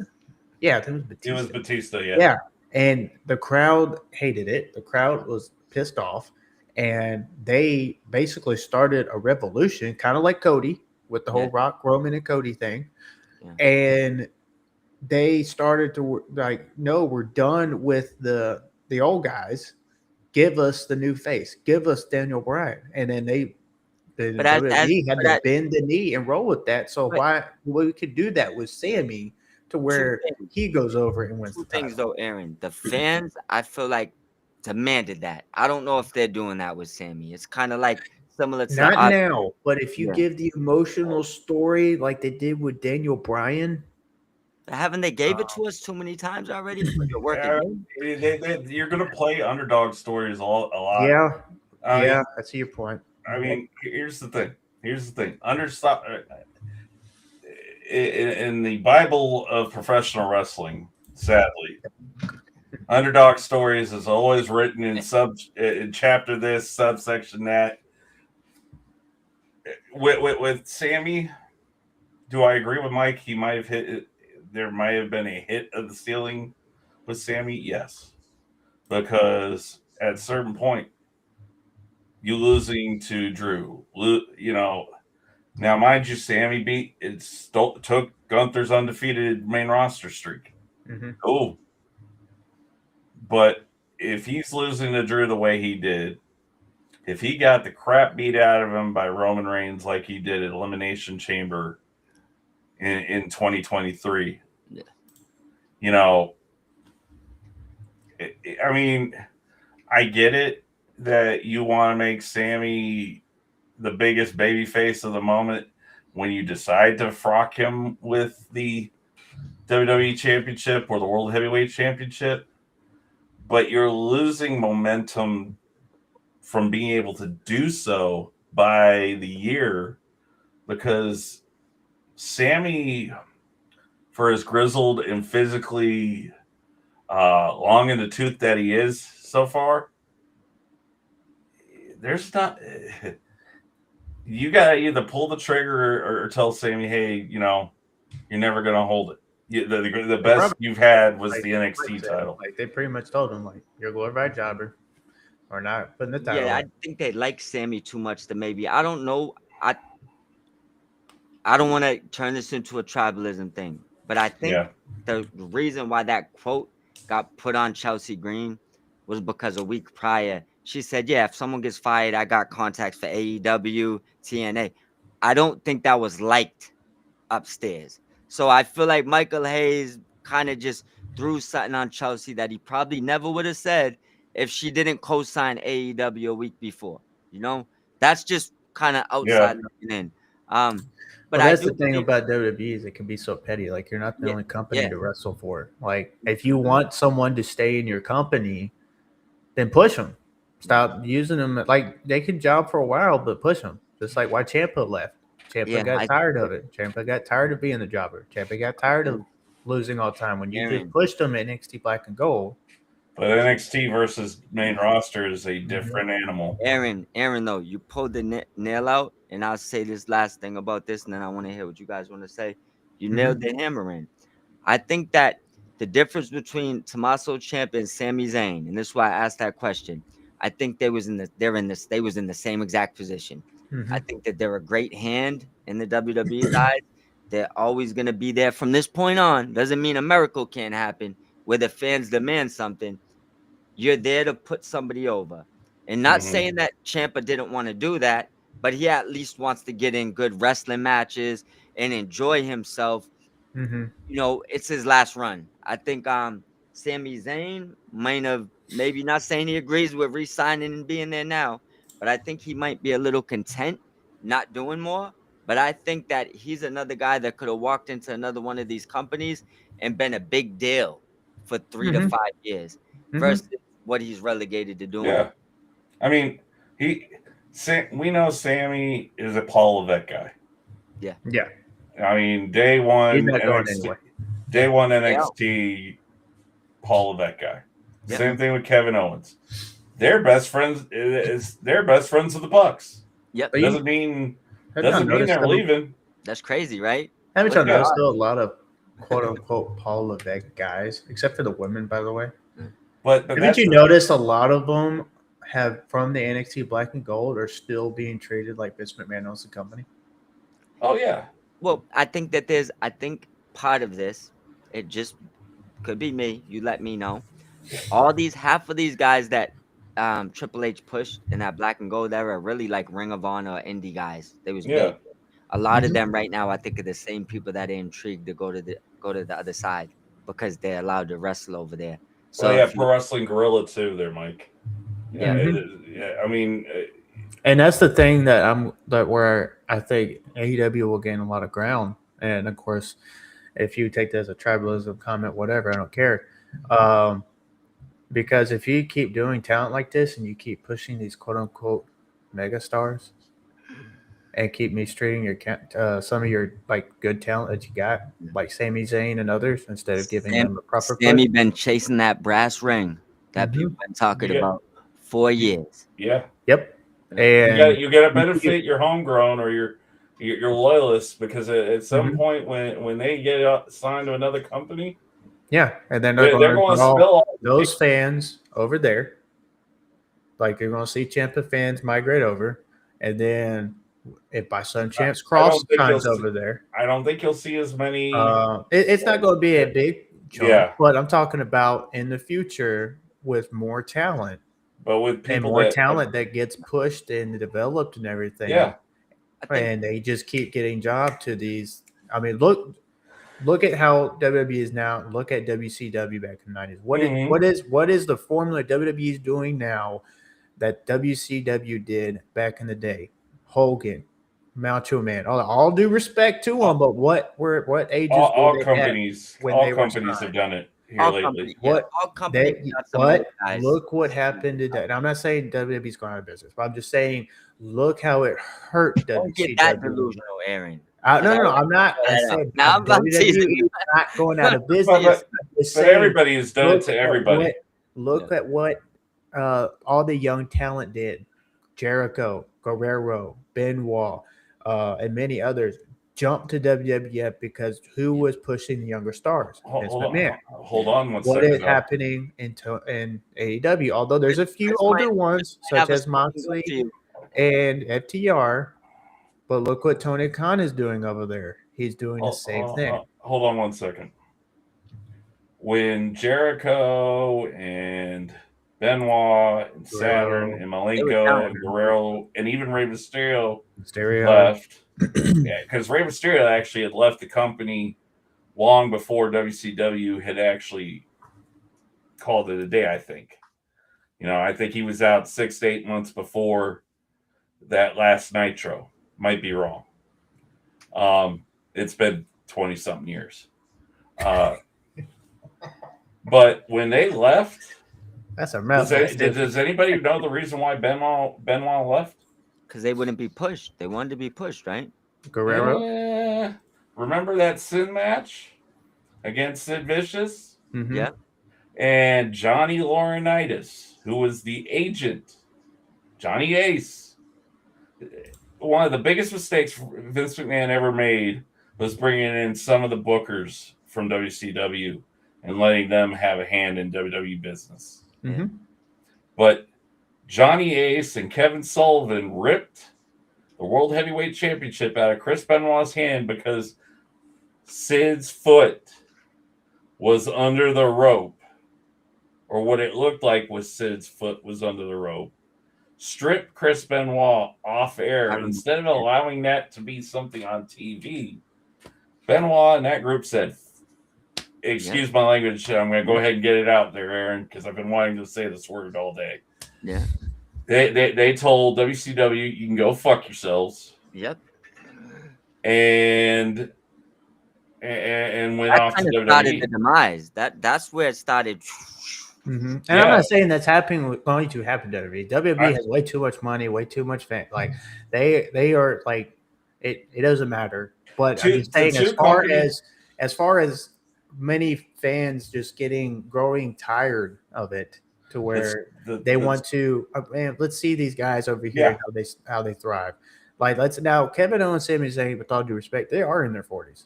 Yeah, I think Kevin's 40 or 39, pushing it, and Sammy's right there too. Both of them at the threshold. Huh? Both of them are at the threshold of 40. Yeah, so that there is the I wouldn't say downfall, but like, okay, well, if they go over there, well, now you're just pushing old guys again. And look at CM Punk. CM Punk is almost 48. You know what? And he's the world champion. You know where the views is kind of, my opinion, say just miscued a little bit in that. What's that? A 40-year-old and that's like something. Listen, look at Bobby Lashley. He's 50. Yeah, he just turned 50. Which you don't look it, but no. My point is this, right? Oh, Shelton Benjamin's 49 too, by the way. Yeah, I know. Yeah, but by the way, so my point is this, right? Yeah. 38, 39 for some of these people is the effing prime of their life. Yeah. Like so some people got to understand it's cool for you to want to, take this 23-year-old, 24-year-old kid that you got 15 years left with, right? Mm-hmm. But you also got to understand you might have a 39-year-old that got a solid 6 years in him. And right now is when you got to utilize that. Yeah. So I'm not against building young talent, pushing them up. But when you got superstars and they're still going at a high rate, look, it's kind of like the LeBron James thing. Unless you're better than him, it's not time to bench him. Put the guy in that's better than him, no problem, right? But to bench a guy that's, I mean, because he's 40, but he's still probably in better shape than the 25-year-old, So magic. I don't really get into ages as much. It's more about their work in the ring and what they're doing. Yeah. I mean, ageism, I think, more factors towards the women. And it's good that the women have started to call it out, because you look at it. Look at Trish Stratus. Trish Stratus is 50 years old. Yeah, and she could probably whoop half her peers half her age. Yep. But that's the thing. It look good. It's all that natural, though. Is the question. It doesn't matter. It's all natural. I co-sign it all. I mean, I'm not a Bella's fan. I never have been. I have more respect for Brie than I do Nikki. Yeah, Brie and Nikki, they're in the mid. But the thing about it is, are they the best wrestlers in the company? No. Yeah, but see, they're not. I don't want to knock them, but when it comes to in-ring work, is what I mean. Like they've never really been that type of elk. Like I mean, the ones that still giving you 5-star matches. You can't just throw them to the back. I mean, they're a name brand. They're a name brand only, because they're. I think what really saved their career was that Total Divas thing. They're beautiful women, and that's what they're doing on TV. That's just what it is. It annoys the ever living piss out of me that they claim. They both sit there and claim that they were the part of the 6 grandmothers that made women's wrestling into women's wrestling. I'm sorry. But Trish, Lita, I got that argument with people. Trish, Lita, Jazz. Yep. Okay. Becky Lynch. Oh, hold on, Aaron. Hold on. We got. Are you going real old school? We're going back. You're going back further. Okay. Victoria. Yep. Mickey James. Mickey, of course. Hell yeah. All right. Got those matches. Molly Holly. Molly Holly is a very underrated name. and a very misused in regards to mentioning the history of women's wrestling. Molly Holly, who started out as Miss Madness in WCW, who was Nora Greenwood as a 19-year-old facing against Medusa. Okay. I mean, here's the thing. The Bellas had no, other than being a face on screen, they were a product of being pushed by the machine because they look good.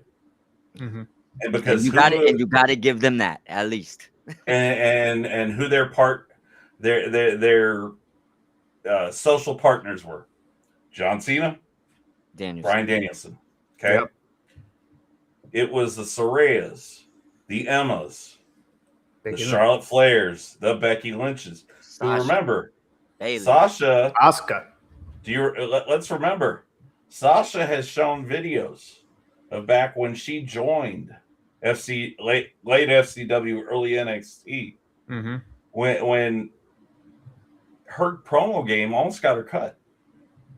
Okay, promo game's not the greatest. I'll even say that about Mercedes Moné. Yeah, but her in ring makes great up for whatever weaknesses on the mic.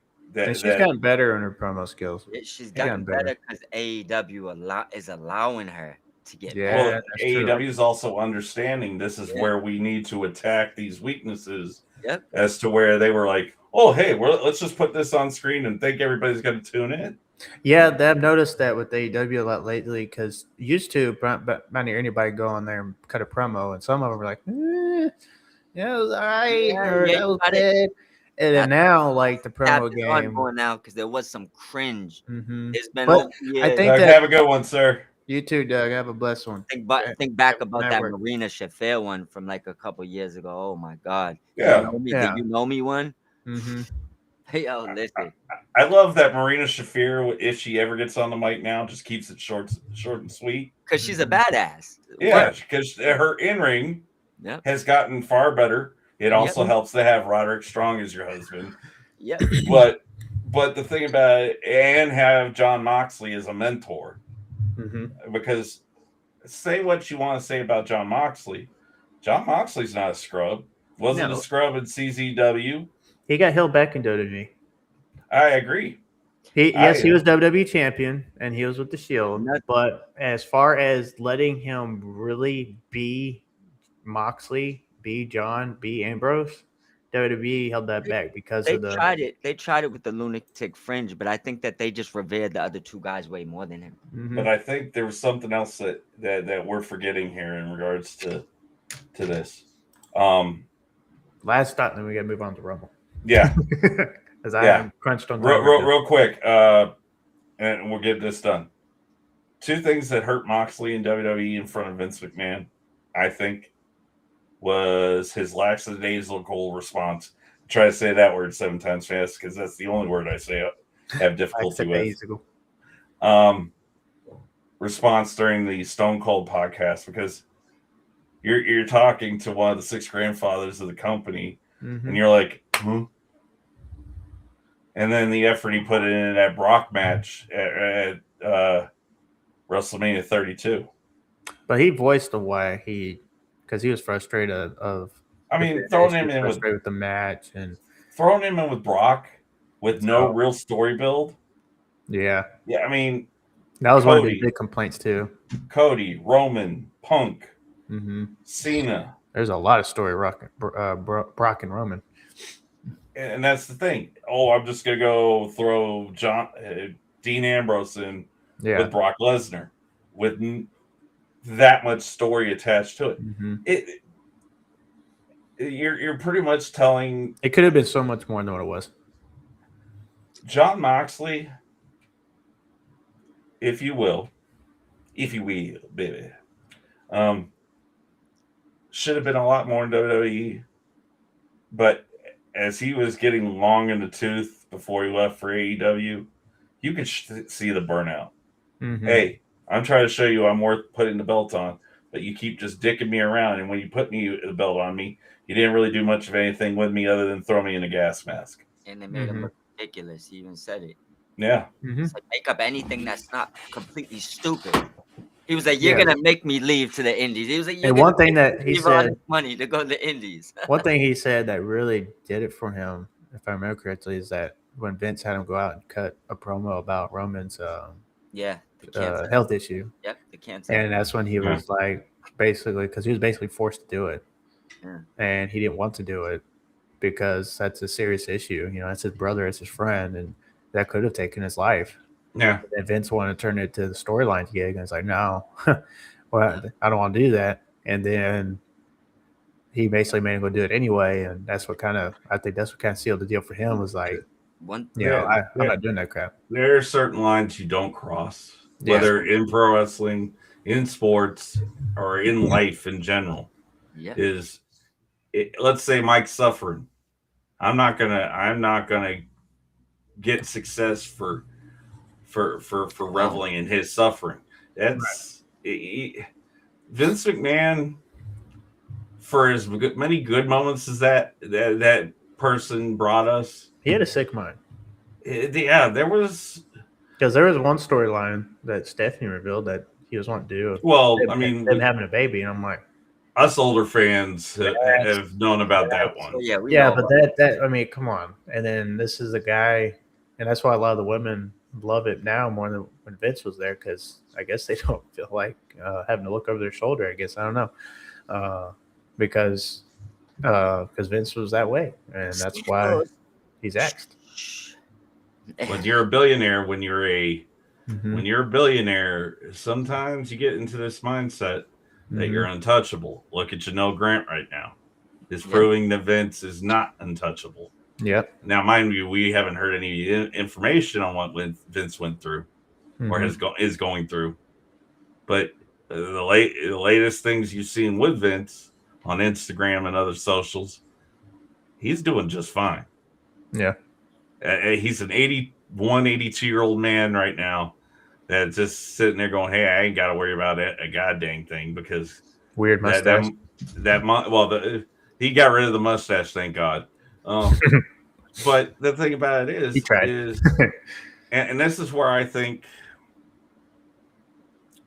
we dog the booker a lot of times, not realizing we got to let stuff breathe. And I, back in the day, was guilty of it with AEW. Is if you don't let Tony Khan and whoever is producing and whoever is writing let something breathe a little bit, cook, as they say, let it cook, let it breathe, let it marinate, then you're missing the whole long-term point of why the finish is going to end up this way. As we said, Hangman Page versus John Moxley at All In this last year. Okay. When Moxley started that Death Riders versus AEW feud, and Hangman ended up being the White Knight on the pale white horse, bringing doom upon the Death Riders, who themselves were supposed to be pestilence, war, famine, and death. You know, that's the thing is that's where AEW's product, I think, got better when you gave it a 6-month, a year-long build, i.e. the same way Cody had it for 2 years. Was the builds. I mean, and yeah, I agree with Stampede. I mean, Tony has learned better the slow burn storyline to where the payoff, the write-off, by the time you're like, oh wow, okay, that I get we're moving on to this, but that was great, you know. And a lot of the little Easter eggs along the way. Mm-hmm. Then that's what kind of added to it. So the men's Royal Rumble match. Yep. The winner is Roman Reigns. What y'all think of the men's Rumble and the winner? I'm gonna go first with this one because I've got Okay. I hated it. I absolutely hated it. Why did I hate it? Let's go back to the New Era comments that Paul Levesque has flooded us with for months on end. Okay. What's more New Era than having the man that you brought out at number one, mind you, this 6'6", 350-pound Colossus from Lagos, Nigeria, Obafemi. It looks like a star already. Okay, you've made they turned the lights out in that stadium for a reason, because that mirror silhouette when he's standing in the entryway said all it had to say about how WWE is going to use them long term. That there's going to be mystique, there's going to be a use. He is the next big thing. He is what we're going to gain when we lose Brock Lesnar. Okay. Now, the negative. Okay. Roman Reigns, 2-time Rumble winner. We had Brock Lesnar, 2-time Rumble winner. Randy Orton, 2-time Rumble winner. Cody Rhodes, 2-time Rumble winner. Now Roman.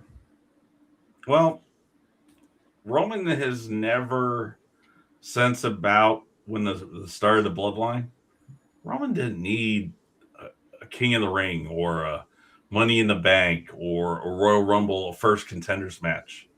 By the time he hit it with Heyman, did the bloodline, got to the point, he didn't need Elimination Chamber. You could have easily booked the winners on night one to be Obafemi and somebody else. And then the winner of that match had to face Roman Reigns. That would have been like Bret Hart and Yokozuna back at WrestleMania 9. And yet somehow we still got Hulk Hogan winning the WWE Championship.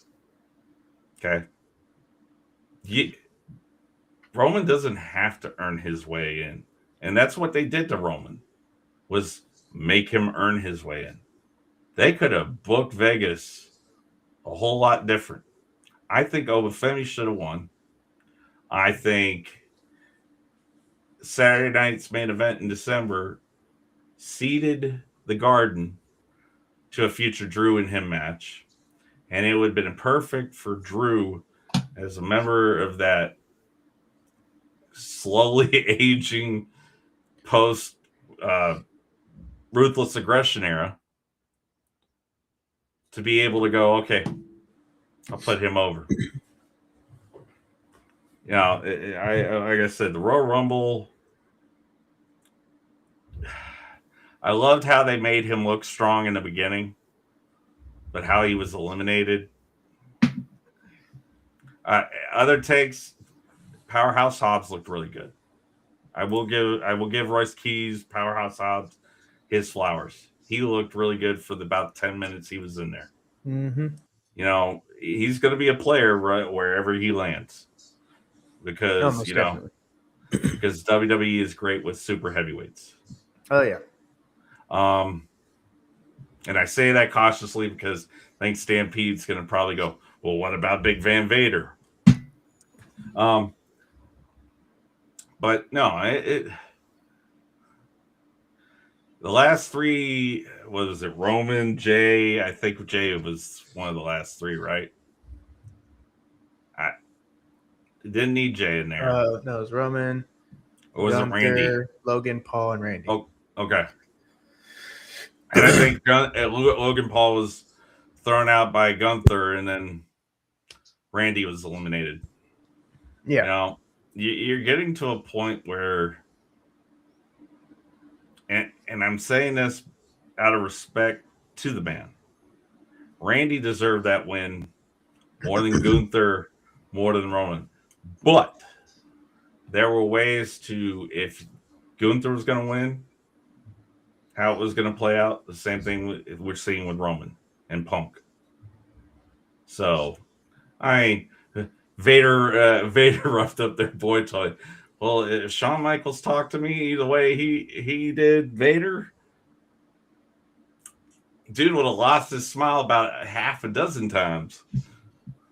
But yeah, no, I I just think Randy should have probably gone over if you're going to make somebody else a 3-time winner of the Royal Rumble, or at least a multiple time winner of the Royal Rumble, or give it to Gunther. Hey, let him have his victory lap since he took out a goat of our generation and then wins the Royal Rumble and goes on to WrestleMania.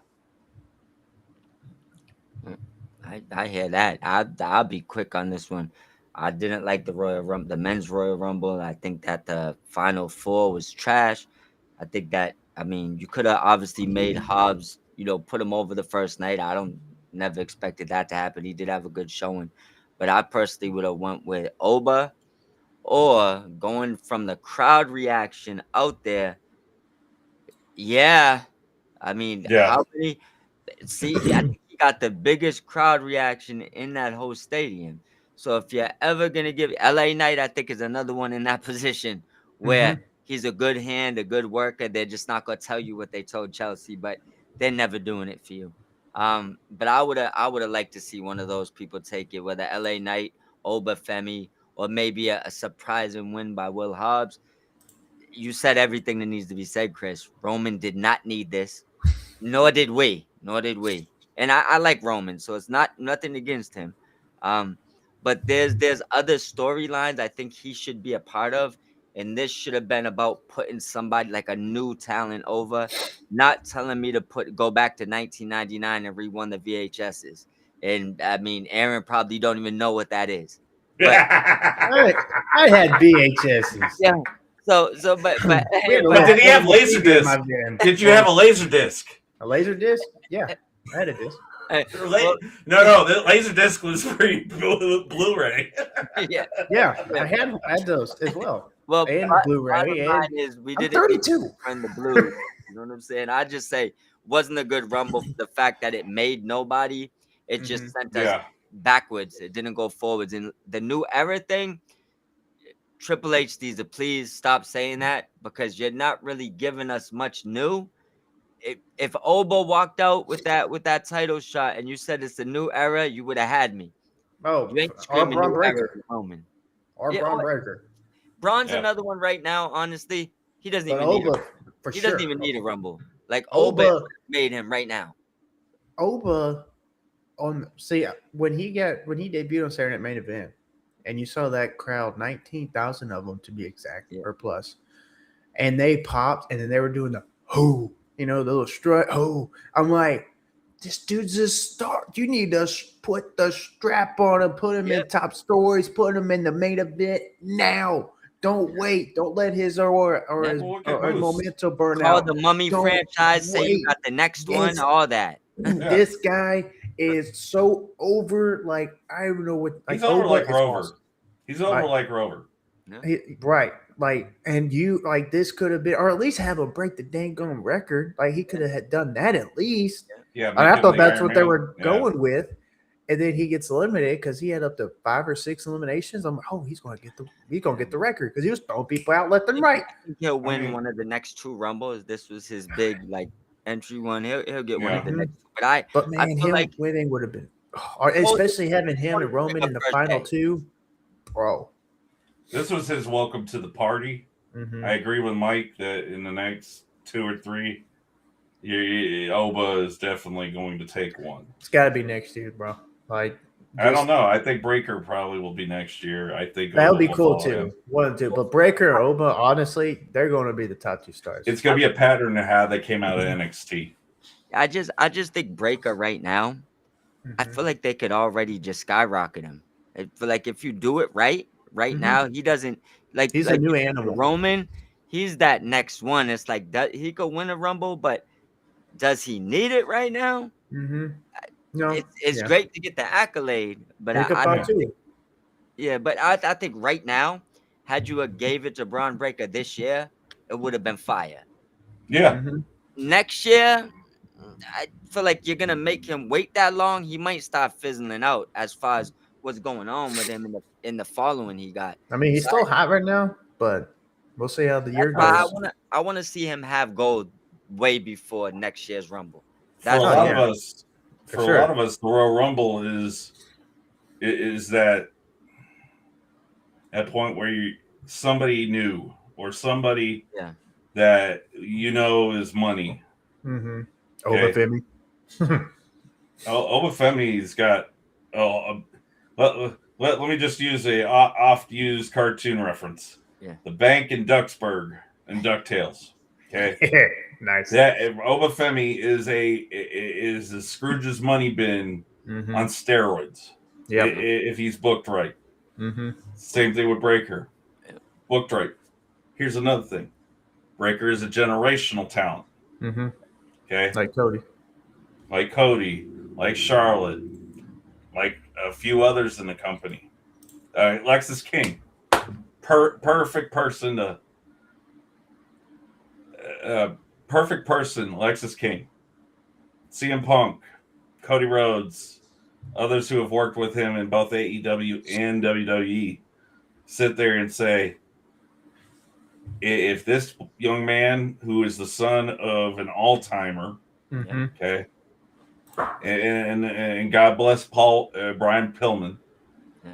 okay, Brian Pillman Jr., Alexis King, whatever you want to call him, he could be just as historic and as recognized as his dad. Yes, his dad didn't exactly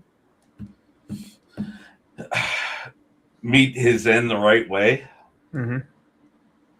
but that's the thing is with Brian Pillman Jr., with Lexus King, if you gave him more time to burn instead of, as we were discussing earlier about how we're stacking with the flavor of the week instead of utilizing the homegrown, we keep doing it instead of trying to put somebody we've been building from the ground up. That's the dilemma in professional wrestling right now. Is it the flavor of the week we really want to push? Or do we want to make somebody a name that prior to AEW, WWE, enter company initials here? Hey, at least he had the Heritage Cup. I mean, he had a gimmick championship. He got At least beat. So, final grade of the Rumble. What would y'all think? Are we going number grade or letter grade? What are we doing? Let's go letter. All right. I'll give you mine quick. I'm gonna go C. I'm gonna agree with Mike. B You're all minus, B minus. AJ and Sammy Drew, and Liv winning were pluses. Yeah. Okay, but as far as how I felt with how it all went, Yeah. C. Because I mean, you can't have the heels or who you perceive is going to be the heel in a storyline winning everything. Yeah. I've done it before, but I think they even did it at a WrestleMania. Yeah. To where all the heels won one night. 6.5 is about literally what I would Yeah. say. Yeah. Right. I would have 3.5. 6. You know the sad part is, before you move on, I won't drag it on. They had a chance to put this at like an 8.5. It just they just made the wrong decisions. You know, Yeah. a few little miscalculations, and the C is still a good show. You know, it's not. Yeah. I mean, it's terrible, but they had with a An couple F. little tweaks, they would at least had a B plus. Just a couple little tweaks. I mean, I left feeling more empty than I did fulfilled. Yeah. Yeah. I think it's also because that Roman at the end kind of gave you the not this again, and that's not a good feeling to leave a wrestling. Not like it's one thing for you to boo it and hate it, and it got heat. This I don't think had heat. It had you got the diehard Romans that they're gonna be happy with everything, and then you had like a bunch of people in the middle where it's just like not again. Like that's not heat, and that's not it's not a good experience or a bad one that works out good. It's like in the middle, and that sucks. Yeah, and I agree. It last night or Saturday felt like Royal Rumble 2015 all over again. Yeah. The only difference with why I'm saying it this way is Roman has the respect of the crowd. Yeah. It felt very flat, very okay. You're only feeding us because you want to feed them to Punk, You ever and vice versa. you ever open a Pepsi, then you closed it, and then you go to open it again and take a sip? That's what they gave you. Once there's Exactly. It did not fulfill my yeah. He was wanting a steak, and he got a McDonald's cheeseburger. Hey, hold on. I like Yeah, yeah. McDonald's cheeseburger. Hey, McDonald's cheeseburger rock when you need a pick me up. When- I mean, I'm more of a Wendy's guy, but Yeah, but McDonald's cheeseburger. I'd say If you Sonic. need to eat something, it's there. I know this isn't probably a common opinion. I love all fast food. I don't care what it does and how bad it is. It all tastes good. I take any fast food joint out here. Well, at least where I'm from. I've had some Yeah. bad ones in other states, but out here they are pretty good for the most part. I would say Jack in the Box for a period of time down here in Texas. Yeah, Jack in the Box. If you were going out and having a few drinks and coming home, Jack in the Box definitely hit the spot, especially with their tacos at times. Yeah. Oh It yeah. was nice at some places, but when Taco Bell was closed and Jack in the Box was open 24 hours a day, and you Mhm. wanted some tacos and ordered 20 of them suckers, you probably finished 19 of them and saved the other one for the morning. But yeah, I mean, I didn't feel like it set up WrestleMania well. Yeah, WrestleMania, like past 2 years, have been very bland and not like doesn't get me hyped. Like I even get with Cena and Cody last year in the Roman, Seth, and Punk, like it wasn't like Mike's got a point. Mike's got What's a that? point. No, I was trying to get your attention for you. Look, I thought you had a Yeah. point. Oh, so yeah, yeah, so I that's- did have a point, but the Royal Rumble. last WrestleMania I was really hyped for was 40. Royal Rumble did Terrible not booking, set man. up WrestleMania Mm-hmm. last year, Yeah. and it's not going to this year. No. Elimination Chamber, Yep. Same thing with last unfortunately, year. has to be the one that. Really, I mean, with the Roman and Punk promo last night, it kind of hyped things up a little bit. Like I mean, I would say it was It good. did hype up a little bit. That one match would have me sitting in a seat in Allegiant Stadium on a But we know who's going to Sunday win. in We know who's April. going to win. Roman's going to win. Well, hey, they could pull Swerve and Punk gets the dub. I mean, Or what it if? doesn't- What if But- Rollins returns but and costs Elimination cost Chamber- Roman the title? Elimination Chamber should not have to be the tsunami. Should not have to be the tsunami that gets the 6 weeks before WrestleMania that wave. It Yeah, should 'cause be the Rumble's Rumble. Rumble's back in the day used to build like get you hyped build. Like who won the Rumble? Yeah, Mhm. this was the Liv one got you a little excited, and the Yep. Roman one, Liv was opening the Pepsi, and the Roman one was after you left it outside for like an hour and a half, and you tried to take another sip. So I love that. that's essentially what happened. I mean, Pepsi Phil will understand it. You feel me? Yeah. And it's just, like, I don't know, just I'm not like the Roman Punk promo was great last night, but I'm just not as, I guess, I'm not as hyped for it as I am. The build cannot be as bad as last year. But the build's going with after last night's promo. I just hope Roman doesn't go like he showed up last night, and now we're not going to see it for another month or two. Well, like I said last night to you, when reality blurs the line into professional wrestling, you know you have something. Because I want to give a little shout out to Solo Monster. I love his breakdowns because he gives some really good, honest breakdowns, and he doesn't scream. But I want to say this real quick because he's mentioned this on the review of last night's Raw. WWE has the stars. The problem is some of these stars are on part-time schedules to where they'll show up, give you something, and then they leave for a while, and it basically fizzles out. It wasn't exact words, but basically what I got was like it fizzles out, and then they show up. It's like and then it fizzles out. Yeah. And that's not what you need for a WrestleMania build. You Well, need it to where they show up and build that momentum, kind of like 40 for when WrestleMania 40 with Cody, Roger, all that. I mean, dude, that was probably the best build for WrestleMania we had in a long time. mhm. And and then now the past 2 years, it's been Well, I'm going 39, to watch Mania because I want to see the outcome. But I'm not 39 like, and 40. 39 and 39 was good. 40 were well written as far as the buildup.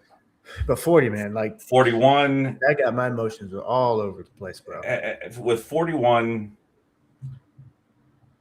if you knew that Travis Scott wasn't a definite player, you should have never involved The Rock, and you let Cena just be a heel without selling his soul.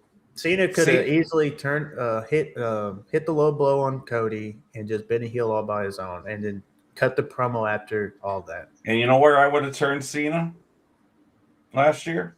Mania. No. I would have done it at Mania. Have him. Well, do it at Mania would have been. Have him play as the baby face. Yeah. You're the new guy. You're this. You're that. All of a sudden, he wins dirty. Because then you're going with the Austin Rock WrestleMania 17 playbook. Yeah. Where eventually, I would have done it at the Royal Rumble. Yeah. I would have had Cena go heel at the Royal Rumble, throw Cody over. But Cody wasn't. Or that's right, Cody wasn't a part of the Rumble. Who was the final? I think the final four in that one was Logan Paul again. Logan Paul, Uso, might have been Gunther. I think Gunther was. I think it might have been Gunther. So you've been able to see the last couple of years who WWE really covets in certain positions. But I would have had Cena go turn heel at Rumble. Punk and Cena, you would have made Punk so sympathetic leading up to Rollins and Reigns at WrestleMania Night 1. Even though Punk didn't have to win Night 1. The whole story about Punk was Punk never had been in a WrestleMania main event. And he didn't have to win. It was just the grandeur of the moment. Yeah.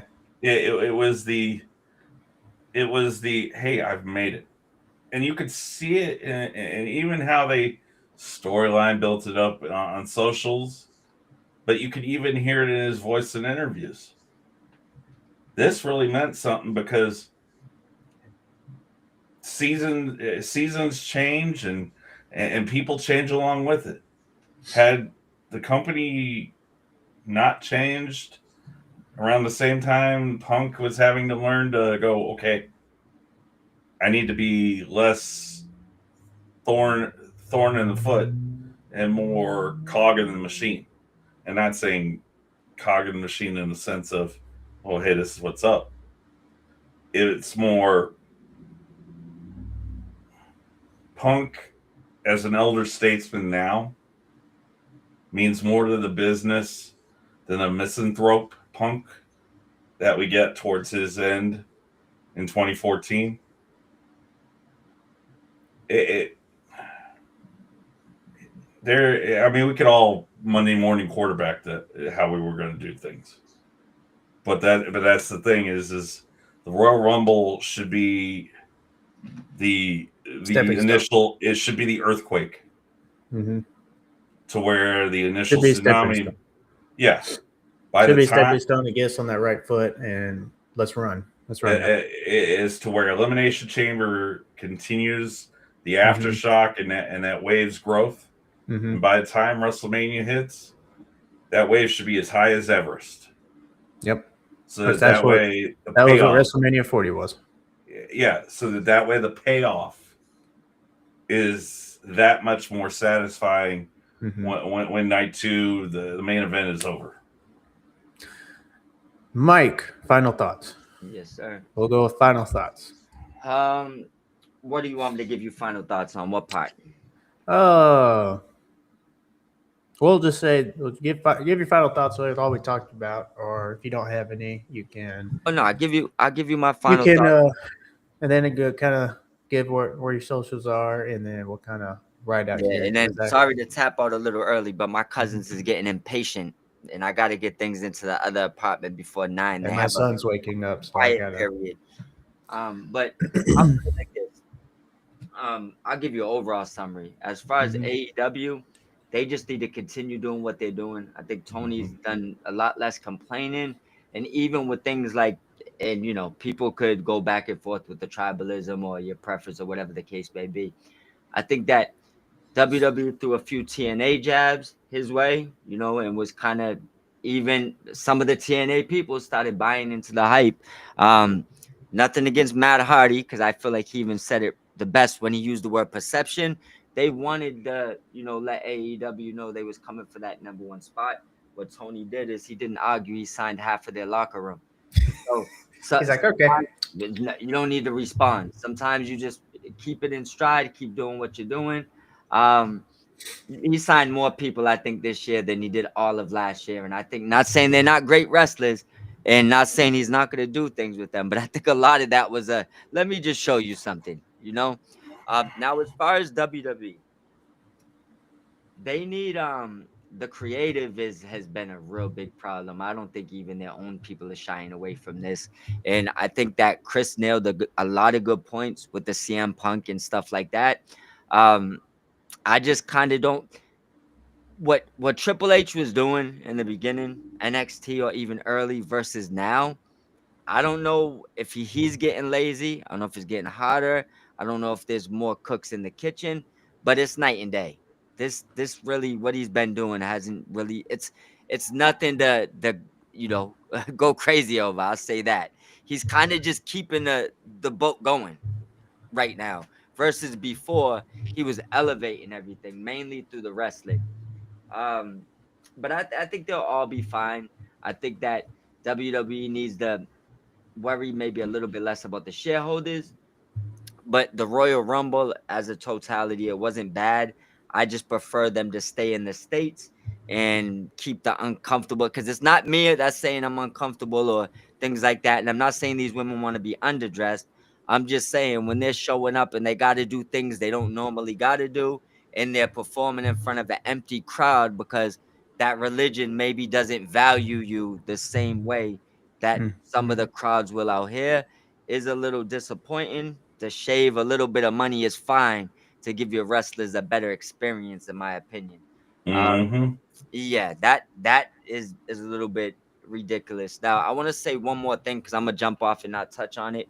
Kudos to TNA. I know you're gonna hit this topic. I agree with everything you said offline. They've been getting better and better per episode. If they continue on their own booking and don't let other people book for them, I think they'll be just fine. Unless they plan on being an alternative brand. So that's for that. All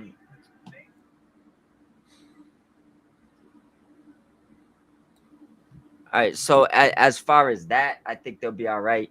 And I think I touched a little bit on the signings. Tony's going crazy this year. I think a lot of them is probably to piss people off. But I think all of these companies will thrive this year. Not just them, but all their business partners as well. I think TNA is gonna boost through the roof. But with that being said, I'm gonna step up out of here, fellas. Shout out to Chris. Shout out to Aaron. For anybody who's in the chat, thank you for stopping by. Yep. And go follow these guys. Follow Mike. Go follow Mike. Leave my podcast. His brother Took and Turnbuckle. And please do come back, Mike. It was Friday. A lot of good stuff. Free Friday. Typically I'm welcome anytime. I mean, I'm free anytime. Just let me know a day in advance. I'll free up. I'll make sure I jump on. But I'm gonna stay tuned. I'm gonna jump back on here later, see what else y'all do, because you're gonna touch the last two topics, right? I think he's got to cut it out too. Yeah, my son's waking up. But we will continue this conversation. I'm free Friday 3:30. If y'all are, I'm free. Continue this conversation and talk more wrestling. I'm gonna give you my final thought real quick, Aaron. Go ahead. Follow us. Subscribe to us. Don't think of us as bootlickers, but just wrestling lovers. All right, we're not golden. We'll never be as cool as Kota Ibushi or Kenny Omega. But our hearts are there in the right spot when we talk about pro wrestling, the pros, the cons, the good, the bad, and the ugly. Yeah, we just love professional wrestling. We talk about our thoughts. You might agree, you might disagree, you might disagree, it doesn't matter. We love professional wrestling, and this is what this unfiltered wrestling is all about. Especially when y'all come into the comments, and the comments were lively today. I really love it. Yeah, they were. So yes, follow Chris. Yep, follow Chris. Follow Mike, and of course, I'm Dr. Love, AA Ron. Yeah, give Dr. Love some love. And I'm glad that we started this unfiltered wrestling. I really love it, and we get to just cover anything, anything. We went on several rabbit holes, took some detours along the way, but it was a fun conversation. And I appreciate Stampede, Speed, Took, Doug, Alt Wrestling, love that y'all came in the comments and made this a lively show. And Aaron, I got 3 days to figure out a new sub name. There you go. We'll get our own little sub names for this one. But appreciate y'all brothers coming in. We covered a lot. To be continued to finish up this Friday if y'all are available. If so, then we'll set for Friday at 3:30. Said it. I got you. All right. We'll talk about, we can cover NWA wrestling. We can cover NWA. We can cover Dynamite. We'll do Raw and NXT. Catch up because we're going to have a new NXT champ tonight. The 6-man. Yeah, we're coming guns loaded Friday. So, hey, let's do it. Guns loaded. All right. Appreciate y'all coming in. Appreciate y'all. This is Unfiltered Wrestling. And we are, I'm Dr. Love.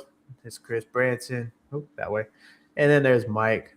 Have a good one. Appreciate And all if you y'all. ain't down with us, we got 2 words for you. Love wrestling. All right. Have a good one, y'all.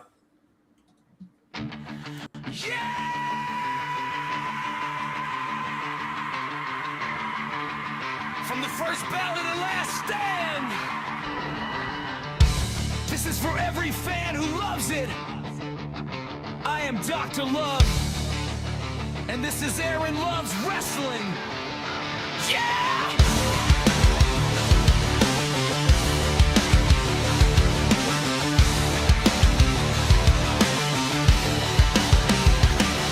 Turn the lights on, hear the crowd ignite. Heartbeat pounds on a Friday night. From the territory days to the modern age, every ring's a war, from every match to every stage. I grew up on legends, I learned to believe in heroes, villains, the blood, and you can see the love I have. It is all on my sleeve, from Dusty Rhodes to Bright Marquee. Wrestling is in my blood, there's no hate in me. Hear the roar when the music hits, goosebumps when the champion appears. Every style, every fight, every ring, one love for the business. I am here to bring the love and the passion in every review. Aaron Loves Wrestling. AEW, WENWA, New Japan, TNA. It doesn't matter about the brand. I love it all. Aaron Loves Wrestling. My heart is in the ring. No walls, no war. Just the passion for the business that I bring. Aaron Loves Wrestling. Say it for you. One world, one voice. Taking us higher.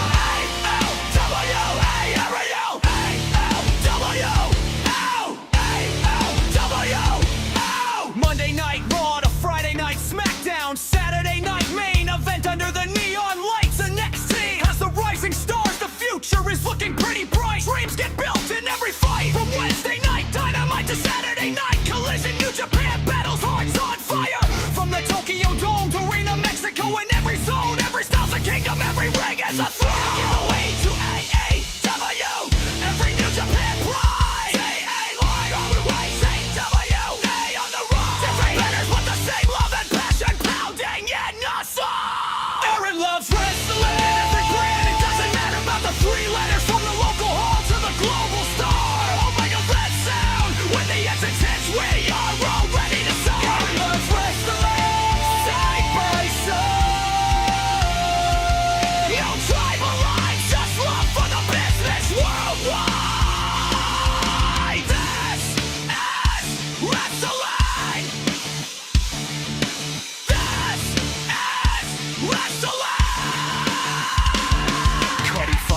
Dreams of us all in red, white, blue. Hangman doesn't stay down, he is always fighting for redemption. Mox bleeds for the business, bringing out the passion in us all. Okada is the rainmaker, the money rains down with every title reign. Cena's never giving up the fight.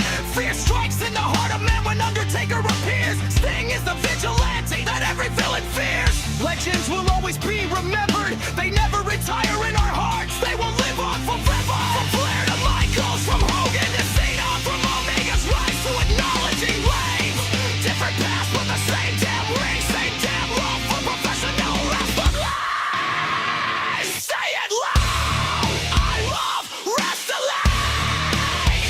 Say it proud, I love wrestling. No hate, no tribalism. Just love for the business until the end of time. Know the war goes on your chest. If you love this business, then you're the best. No keyboard warriors, no hate, no lies. Just respect when the warriors rise. From the curtain rise to the final pin, we all are chasing that moment when the bell rings. It's more than title belts, it's more than glory. It's our love for professional wrestling in every story. For your heart's